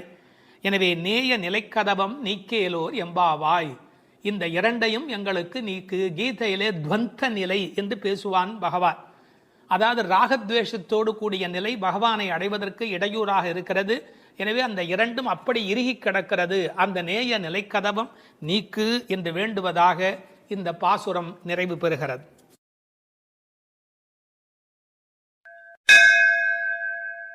17ஆம் பாட்டு. நந்தகோபருடைய அனுமதி வேண்டி பாடுகிறார்கள். அம்பரமே தண்ணீரே சோரே அறம் செய்யும் எம்பெருமான் நந்தகோபாலா எழுந்திராய், கும்பனார்க்கெல்லாம் கொழுந்தே குலவிளக்கே எம்பெருமாட்டி யசோதாய் அறிவுராய், அம்பரம் மூடறுத்து ஓங்கி உலகளந்த உம்பர் கோமானே உறங்காது எழுந்திராய், செம்பொல் கழலடி செல்வா பலதேவா உம்பியும் நீயும் உறங்கேலோ எம்பாவாய். வாயிற்காவலர்கள் அனுமதித்த பின் கோபியர்கள் உள்ளே நுழைகிறார்கள். அங்கு நந்தகோபனுடைய இருப்பிடத்தில் அவனை எழுப்பி, அடுத்து படுத்திருந்த யசோதையை எழுப்பி, ஆர்வ மிகுதியால் கண்ணனை எழுப்பி, அவன் குறிப்பால் பலராமனை எழுப்புகிற அழகான பாசுரம் இது. ஆடையையும் நீரையும் உணவையும் வரையறையின்றி தருமம் செய்கின்ற எங்கள் தலைவராகிய நந்தகோபரே பள்ளி எழுந்தருள வேண்டும். பூங்கொம்பு போன்ற ஆயர் பெண்களின் கொழுந்து போன்ற தலைவியே, எங்கள் குலவிளக்கே, எங்கள் இறைவியே, யசோதை அன்னையே எழுந்திருக்க வேண்டும். வாமன அவதார காலத்தில் மாவலியிடம் தானம் பெற்று அளக்கத் தொடங்கி ஓரடியால் பூமியை அளந்து மற்ற அடியால் ஆகாயத்தை ஊடறுத்து வளர்ந்து உலகங்களையெல்லாம் அளந்த தேவர் தலைவனே கண்ணா, உறக்கத்தை விடுத்து பள்ளி எழ வேண்டும். சிவந்த பொன்னாலான வீரக் கழலை அணிந்த திருவடிகளை உடைய பலராமனே, நீயும் உன் தம்பியான கண்ணனும் இனியும் உறங்காது எழுந்து எங்களுக்கு சேவை தர வேண்டும் என்று வேண்டுவது பாடலின் திரண்ட பொருள். அம்பரமே தண்ணீரே சோரே அறம் செய்யும் எம்பெருமான் நந்தகோபாலா எழுந்திராய். இதுவரை 10 பாட்டில் எழுப்ப பெற்றவர்கள் ஆழ்வார்கள், ஆச்சாரியர்கள், வேத வித்துக்கள், ஞான குருமார்கள் என்று நயமான உரை கொள்வார்கள். இவர்களது துணை கொண்டுதான் தேவர்கள் விண்ணோர் துணை பெற்றுதான் கடவுளடி சேர வேண்டும் என்பதற்கு ஏற்ப இப்போது கண்ணபெருமானை காவல் காத்து கொண்டிருக்கின்ற தாய் தகப்பனாரை பாராட்டி பேசுகிறார்கள். தசரதன் தானம் செய்தவன். ஆனால் தசரதன் செய்த தானத்துக்கும் நந்தகோபர் செய்த தானத்துக்கும் ஒரு வேறுபாடு உண்டு. தசரதன் பிள்ளை கிடைப்பதற்கு தவம் செய்தவன். தசரதன் பிள்ளை கிடைப்பதற்கு தானம் செய்தவன். நந்தகோபரோ பிள்ளை கிடைத்த பின்னும் தானம் செய்தவன். ரெண்டுக்கும் இடையிலே ஒரு பெரிய வேறுபாடு இருக்கிறது. இவர்கள் என்ன தானம் செய்கிறார்கள்? நந்தகோபன் என்னென்ன கொடுக்கிறாராம்? அம்பரமே தண்ணீரே சோரே அறம் செய்யும் எம்பெருமான். அம்பரம் என்பது துணி கொடுத்தான், ஆடை கொடுத்தான், கூரை கொடுத்தான் என்று பொருள். இன்னொரு பொருள், இவர்கள் பெறுவதற்கு வேண்டிய தண்ணீர் கொடுக்கிறார். அம்பரமே தண்ணீரே. பிறகு உண்ணுவதற்கு சோறு கொடுக்கிறார். பெரியவர்கள் உரை காணுகிற போது கண்ணபெருமான் பிற்காலத்திலே என்னென்ன அறங்கள் செய்தானோ அத்தனைக்கும் மூல காரணம் நந்தகோபனுடைய இயல்பு என்று ஒரு நயம் சொல்வார்கள். எப்படி? சூதர் சபையிலே திரௌபதி துன்புற்று ஆடை வேண்டும் என்று அலறிய போது திரௌபதிக்கு வஸ்திரம் கொடுத்தான் அல்லவா? எனவே இவன் துணி கொடுக்கிறவன் அம்பரன். அம்பரம் திக் அம்பரர் என்றால் திசையை ஆடையாக அணிந்தவர்கள் திகம்பரர்கள். அம்பரம் என்பது ஆடையை குறிக்கும். இவன் திரௌபதிக்கு பின்னாளிலே வஸ்திரதானம் கொடுத்தவன். பிறகு போர்க்களத்திலே குதிரைகள் நாவார குடிப்பதற்காக வருணாஸ்திரம் விட்டு தண்ணீர் வரவழைத்து குதிரைகளுடைய தாகம் தீர்த்தவன். அது மட்டுமல்ல, பசுக்களுக்கும் தண்ணீர் வைக்கிறவன். மன்னன் மருக மைத்துனன் மார்க்கொரு தேரின் மேல் முன்னங்கு நின்று மோழை எழுவித்தவன். பெரியாழ்வார் திருமொழியில் சொல்றார், அந்த குதிரைக்காக நீரை வரவழைத்து கொடுத்தவன். ஆண்டாள் பின்னாலே பாடுகிறாள், இட்டமான பசுக்களை இனிது மரித்து நீரூட்டி என்று எழுதுகிறார். இவன் உணவு கொடுக்கிறவன் என்பதற்கு அடையாளம், மகரிஷியின் பத்தினிகள் கொடுத்த உணவை தன்னோடு பக்கத்தில் இருந்த 1000 பேருக்கும் உணவளித்து உணவு கொடுப்பதில் மகிழ்ச்சி அடைகிறவன் கண்ணபெருமான். ஒரு தகப்பனைப் போலே பிள்ளை வளர்கிறான் என்பதற்கேற்ப நந்தகோபன் தானம் செய்கிறவன், அவன் மகனும் தானம் செய்கிறவன். அப்பா குணம் பிள்ளைக்கு. இந்த குழந்தைகள் பேச்சிலே சோறு தண்ணீர் என்பதெல்லாமே கண்ணன் தான். உண்ணும் சோறு பருகும் நீர் தின்னும் வெற்றிலை எல்லாம் கண்ணன் என்கிற அனுபவத்தில் இருக்கிறவர்கள். அவன் தானம் கொடுப்பது எதற்காக? ஏதோ ஒரு புண்ணிய பலனை கருதியா என்று கேட்டால் இல்லை இல்லை, அறத்திற்காகவே அறம் செய்கின்றான். அதான் அறம் செய்யும். திருவள்ளுவர் எழுதுகிறார், மேல் உலகம் இல் எனிலும் ஈதலே நன்று. சொர்க்கலோகம் கிடைக்கும் தானம் பண்றதை விட சொர்க்கலோகம்னு ஒன்று இல்லைனாலும் தானம் பண்ணுவது உத்தமம் என்று எழுதி காட்டுகிறார் திருவள்ளுவர். எனவே அறத்தை அறத்திற்காக செய்கிறார்கள், வேறொன்று பெறுவோம் என்பதற்கல்ல. ஏன்னா பெற வேண்டிய பேராகிய கண்ணனை பெற்றுவிட்டார். பிறகு யசோதையை எழுப்புகிறார்கள், கொம்பனார்க்கெல்லாம் கொழுந்தே. இந்த உலகத்தில் பெண்கள் யாரெல்லாம் பெருமை பெற்றார்களோ அந்த எல்லா பெண்களுக்கும் மேலான கொழுந்தாக விளங்குகின்றவள். ஆயர் குலத்திலே எந்த பெண்ணுக்கு வாட்டம் வருமென்றாலும் இவள் வாடிப்போவதாலே இவள் கொழுந்து. ஆயர் குலத்து பெண்களெல்லாம் கொடியானால் இவள் கொழுந்து. எம்பெருமாட்டி யசோதாய் அறிவுராய் என்று சொன்னவர்கள் குலவிளக்கே என்று விழித்தார்கள். கொம்பன்னார்க்கு எல்லாம் என்பதை உரை சொல்லுகிற போது ராமருடைய தாயார், அவர்களை விடவும் இவள் மேலே புண்ணியம் செய்தவள். தேவகி என்ற கண்ணனை பெற்றெடுத்தாளே, அவளை விடவும் இவள் புண்ணியம் செய்தவள். இந்த உலகத்திலே பெற்றெடுத்த பெண்கள் யாரெல்லாம் உண்டோ அத்தனை பேரையும் விட பெறாத பெருமை பெற்றவள். அவளே பேசுகிறாள், ஞாலத்து புத்திரனை பெற்றார் நங்கைமீர் நானே மற்றொருவர் இல்லை. இந்த உலகத்தில் யாரும் பெறாத பேறு பெற்றவள் யசோதை என்பதை இந்த இடத்திலே குறித்து கொள்ள வேண்டும். அதனால்தான் தேவகி சொல்லுகிற போது சொல்கிறாள், திருவிலேன் ஒன்றும் பெற்றிலேன் எல்லாம் தேவனங்கை யசோதை பெற்றாளே, இந்த பேரெல்லாம் அவள் பெற்றாளே என்று புலம்புகிறாள். எனவே நந்தகோபரை எப்படி அழைத்தார்கள்? எம்பெருமான் என்று அழைத்தார்கள். எனவே இவளை எம்பெருமாட்டி என்று அழைத்தார்கள். ஒரு வேடிக்கை சொல்லுகிறேன்.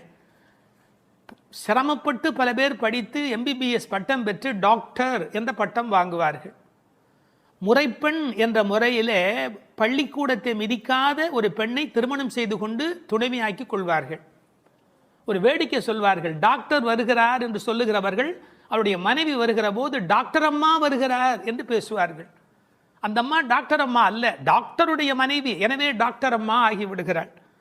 நந்தகோபன் எம்பெருமான், எனவே இவள் எம்பெருமாட்டி, எல்லோருக்கும் மேலானவள். அது மட்டுமல்ல, கண்ணனை கண்களில் வைத்து வளர்த்தமையினால் இவள் உண்மையிலேயே பெருமாட்டி. ஒரு அம்மாவுக்கு அப்படி என்ன ஏற்றம் என்று பல பேர் யோசிப்பார்கள். மந்திரங்கள் போலே என்று எழுதினார்கள். மந்திரங்கள் எப்படி தங்கள் கர்ப்பத்தில் பகவானை சுமக்கின்றனவோ, ஒவ்வொரு மந்திரத்துக்குள்ளும் கர்ப்பமாக யார் இருக்கிறான்? பகவான் இருக்கிறார். மந்திரங்களுக்குள்ளே அவற்றின் கர்ப்பத்தில் எப்படி பகவான் தங்கி இருக்கிறானோ, அப்படி மாதாவின் கர்ப்பத்தில் பிள்ளைகள் தங்கி இருக்கிற காரணத்தினாலே மந்திரங்களைப் போல மாதா மகிமையுடையவள் என்று எழுதி வைத்தார்கள். அது மட்டுமல்ல, மந்திரங்கள் இறைவனை பிடித்து வைத்திருப்பது போல கண்ணனை தன்னுடைய பிடியிலேயே வைத்திருக்கிறவள். ஆகையினாலே இவள் ஏற்றம் மிக்கவள். குலவிளக்கு, குலத்துக்கே விளக்காக விளங்குகிறவள். ஆயர் குலத்து அணிவிளக்கை வளர்த்தமையினாலே இவள் குலத்திற்கே குலவிளக்காக விளங்குகின்றவள். அம்பரம் ஊடறுத்து ஓங்கி உலகளந்த உம்பரு கோமானே. இப்போது அம்பரம் என்பது ஆகாயத்தை குறிக்கும். ஓங்கி உலகளந்த உம்பரு கோமான் என்ன செய்கிறார்? பாதங்களை மேலே கொண்டு போகிறார். வாமன அவதாரத்திலிருந்து திருவிக்கிரம அவதாரம் எடுக்கிறார். அப்போது அவருடைய பாதங்கள் நீண்டு கொண்டே போகின்றன. ஒன்மதியில் புனல் உருவி ஒரு கால் நிற்ப ஒரு காலும் காமருசீர் அவுணன் எண்மதியும் கடந்து அண்டமீது போகி இருவிசும்பின் ஊடு போய் மேலைத்தெழுந்து தன்மதியும் கதிரவெனும் தவிர ஓடி தாரகை இடை புறம் தடவி அப்பால் மிக்கு மண் முழுதும் அகப்பட்டு நின்ற எந்தை மலர் புனையும் திருவடியே. இந்த அண்ட சராசரமெல்லாம் நினைந்து நிலவு சூரியன் அத்தனையும் கடந்து நட்சத்திரங்களை எல்லாம் தாண்டி கொண்டு போகிற அந்த அற்புதத்தை திருநெடுந்தாண்டகத்திலே பாடி காட்டுகிறார் ஆழ்வார் பெருமகனார். அப்படிப்பட்ட வாமன அவதாரத்தை பல இடங்களில் ஆண்டாள் கொண்டாடி இருக்கிறார். உம்பியும் நீயும் உறங்கேலோர் எம்பாவாய். ஒரு குடும்பத்துக்கு ஒருத்தர் வந்தால் இவர் கால்பட்ட நேரம் விளங்கிற்று என்று மருமகளை கொண்டாடுவார்கள். அதுபோல் பலதேவன் வந்த யோகம், அதன் காரணமாக கண்ணபெருமான் அங்கு வந்து சேர்கிறார். எனவே அவருடைய கால் நலத்தை கொண்டாடுகிறார்கள். உம்பியும் நீயும் உறங்கேல் ஓர் எம்பாவாய் என்று நந்தகோபனுடைய, யசோதையினுடைய, கண்ணபிரானுடைய, பலராமனுடைய சிறப்புகளை இந்த பாடலில் பேசுகிறார்கள். தத்துவார்த்தமாக சொல்லுகிறவர்கள் நந்தகோபர் என்பது ஆச்சாரியனையும், யசோதை என்பது திருமந்திரத்தையும், கண்ணபிரான் என்பது திருமந்திரத்தின் அர்த்தத்தையும், பலராமன் என்பது மந்திரார்த்த சாரத்தையும் குறித்தது என்று கொண்டாடுவார்கள்.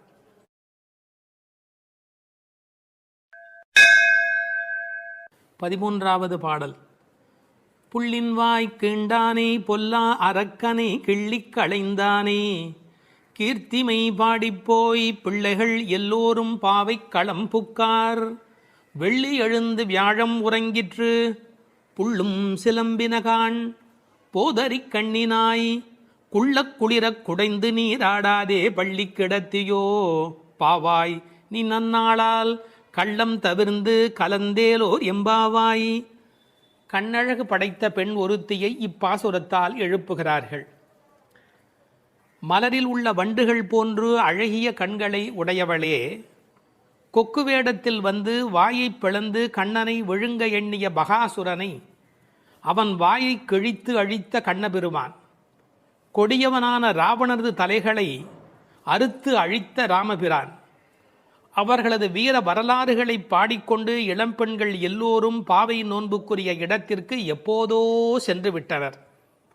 வானத்திலேயோ குரு என்கிற கோள் மறைந்து சுக்கிரன் உதயமாகிவிட்டான். பட்சிகள் வீதியெல்லாம் பறந்து சப்திக்கின்றன. இந்த மார்கழி விடியல் விடியும் முன்பே உடல் நன்கு குளிரும்படி மடிவில் குடைந்து குடைந்து நீராட வேண்டாமா? இன்னும் படுக்கையில் சுருண்டு கிடக்கலாமா? நல்ல நாளும் அதுவுமாக இப்படி இருக்கிறாயே, அப்படி உனக்கு என்ன தனி அனுபவம்? உன் மனதில் உள்ள கள்ளத்தனத்தை விடுத்து எங்களோடு சேர்ந்து வா என்று அழைக்கிறார்கள். இதை ரசமாக அனுபவிக்கிறவர்கள் முதல் பாடலிலே மனத்துக்கினியான் என்று ராமனை பேசிவிட்டதால் இந்த ஆயர்பாடிக்குள்ளே ஒரு பெரிய விவாத கோலாகலம் ஏற்பட்டு விட்டதாம். அதாவது சர்ச்சை. அது யாரடா அது? கண்ணனுடைய ஊரிலே வந்து ராமனுடைய கதையை பேசி கொண்டிருக்கிறார்களே என்று சில பேர், சில ஆயர்கள் கோபப்படவும், ஏன் அப்படி பேசக்கூடாதா என்று சில பேர் மறுபடியும் எதிர்ப்பக்கம் விவாதிக்கவும், ஒரு பட்டிமண்டபத்தை போலவே ஒரு விவாதம் அங்கு தொடங்கிவிட்டது என்று அனுபவிப்பார்கள். ஏனென்றால் இந்த பாடல் எப்படி வருகிறது? புள்ளின்வாய் கீண்டானி என்று கண்ணபெருமான் பகாசுரனை அழித்த கதையை சொல்லி, பிறகு பொல்லா அரக்கனை கிள்ளிக் களைந்தானே என்று ராமாவதார கதையையும் சேர்த்து பேசுகிறார்கள். அதை எப்படி சொல்லுகிறார்கள்? கண்ணனுடைய ஸ்தலத்தில் ராமனுடைய கதையா என்று ஒருவர் கேட்க, ஏன் முன்பு ராமனை பாடிய காலத்திலே நாம் கண்ணனை சேர்த்து பாடியது இல்லையா?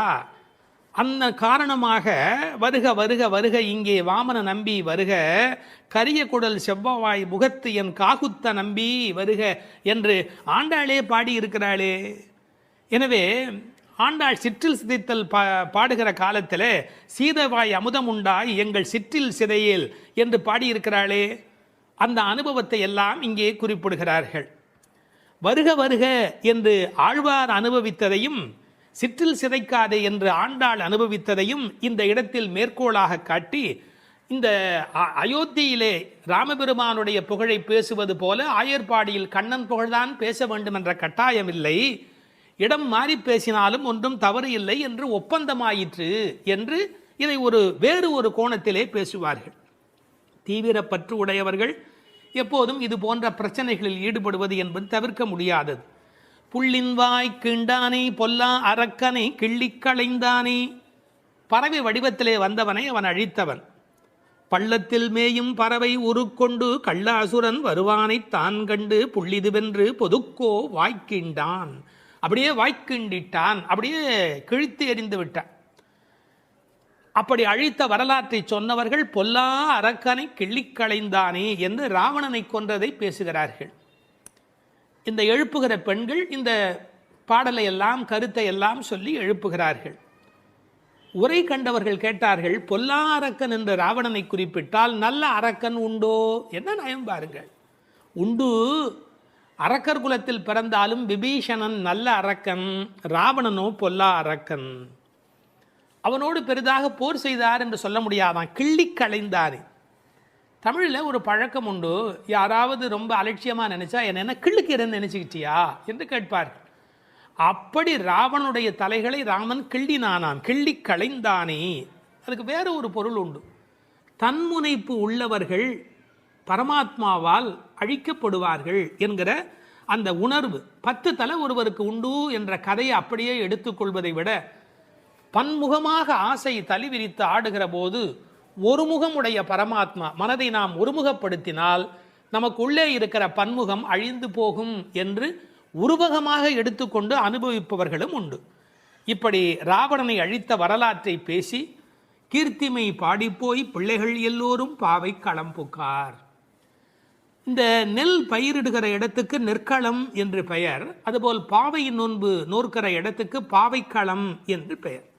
யாருடைய புகழை பாடுகிறார்கள்? கீர்த்திமை பாடி, ராமன் கண்ணன் இருவருடைய புகழையும் பாடி, கீர்த்தி புகழை பாடி, பிள்ளைகள் எல்லோரும் சின்ன குழந்தைகளாகிய பெண் பிள்ளைகள் எல்லாரும் சேர்ந்து பாவைக்களம் புக்கார். அவங்கெல்லாம் நோன்பு நோக்கிற இடத்துக்கு போய்விட்டார்கள், நான் மட்டும் உனக்காக இங்கே நின்று கொண்டிருக்கிறேன், சீக்கிரம் வாடி என்பது போல் பேசுகிறார்.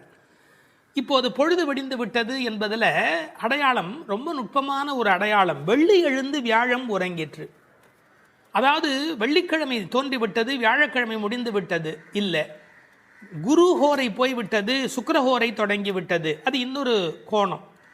வானியலை பற்றி நன்கு ஆய்வு செய்தவர்கள் ஒரு குறிப்பிட்ட காலத்திலே சுக்கிரனுடைய எழுச்சியும் வியாழனுடைய அந்த இறங்கு முகமும் ஒன்றாக நடக்கும் என்று குறிப்பிடுகிறார்கள்.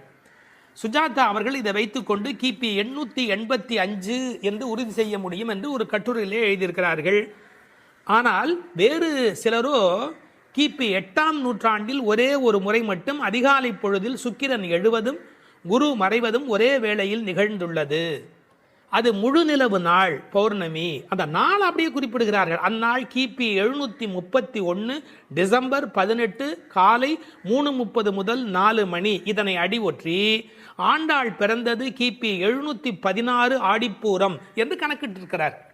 பாருங்க எவ்வளவு அழகான ஒரு காலக்கணக்கு. வெள்ளி எழுந்து வியாழன் உறங்கிற்று. புள்ளும் சிலம்பின. முன்னர் ஒரு முறை புள்ளும் சிலம்பின என்ற பாடல் வந்திருக்கிறதே, அதெல்லாம் கூட்டுக்குள்ளே. இப்போ வெளியில் பறவைகள் எல்லா இடங்களிலும் திரிந்து அவை இப்போது சப்தம் எழுப்பிக் கொண்டிருக்கின்றன. இந்த இடத்துல புள்ளும் சிலம்பியதை பற்றி சொல்லுகிற போது உரையாசிரியர்கள் இதை ஆசிரிய பெருமக்களோடு ஆச்சாரிய பெருமக்களோடு இணைத்து பேசுவது வழக்கம். குயில் அதுபோல சில ஆச்சாரியர்கள், கொக்கு அதுபோல, அன்னம் போல, கருடன் போல என்று பறவையோடு அவர்கள் ஓமிக்கத்தக்கவர்கள். கண்டத்வனியிலே, அதாவது குரல் வளத்திலே அவர்கள் குயில் மாதிரி. ஏகாகிர சிந்தையில், எப்போதும் மனம் ஒருமுகமாக இருத்தலில் கொக்கு போல, கொக்கொக்கு கூம்பும் பருவத்து என்பார் திருவள்ளுவர். சாரத்தை கிரகித்துக் கொள்வதிலே அன்னபக்ஷி போல, அன்னத்தைப் போல. கைங்கரியம் என்ற தொண்டு செய்வதிலே கருட பட்சியைப் போல, பல்லடிமை திறத்தினாலே என்று பறவையை அப்படியே அடியார்களோடு ஒப்பிடுவதும் வழக்கம். போது அறி கண்ணினாய், போதுன்னு சொன்னால் மொட்டு என்று பொருள். தமிழ் ஒரு அழகான மொழி. அரும்பு, முகை, முகிழ், மொட்டு, மலர். பாருங்க, மலருடைய பல நிலைக்கும் பேர் இருக்கு, இன்னும் கூட இருக்கு. அதாவது வெளியில் புறப்படுவது அரும்பு, கொஞ்சம் மேலே வந்தால் அது முகை, கொஞ்சம் அது இதழ் திறக்க ஆரம்பித்தா அது முகிழ், அது நல்ல விரிந்து விட்டால் தான் அதுக்கு மலர் அப்படின்னு பேர். ரெண்டுக்கும் நடுவில் இருக்க போது போதுன்னு பேர். அந்த போது அது போன்ற கண்களை உடையவள். அதில் வண்டு உட்கார்ந்திருப்பதை போன்ற கண். ஐயா, வெள்ளையாக கண்ணில் ஒரு பகுதி இருக்குது, கருப்பாக ஒரு பகுதி இருக்குது. அது வெள்ளையாக இருக்கிற மலர், அதன் மேலே கருப்பாக இருக்கிற வண்டு உட்கார்ந்திருக்கிற தன்மையினை போதறி கண்ணினாய் என்ற ஓமையாக குறிப்பிட்டார்கள். குளிக்கிறது எப்படி குளிக்கணுமா? குள்ள குளிர குடைந்து நீர் ஆடு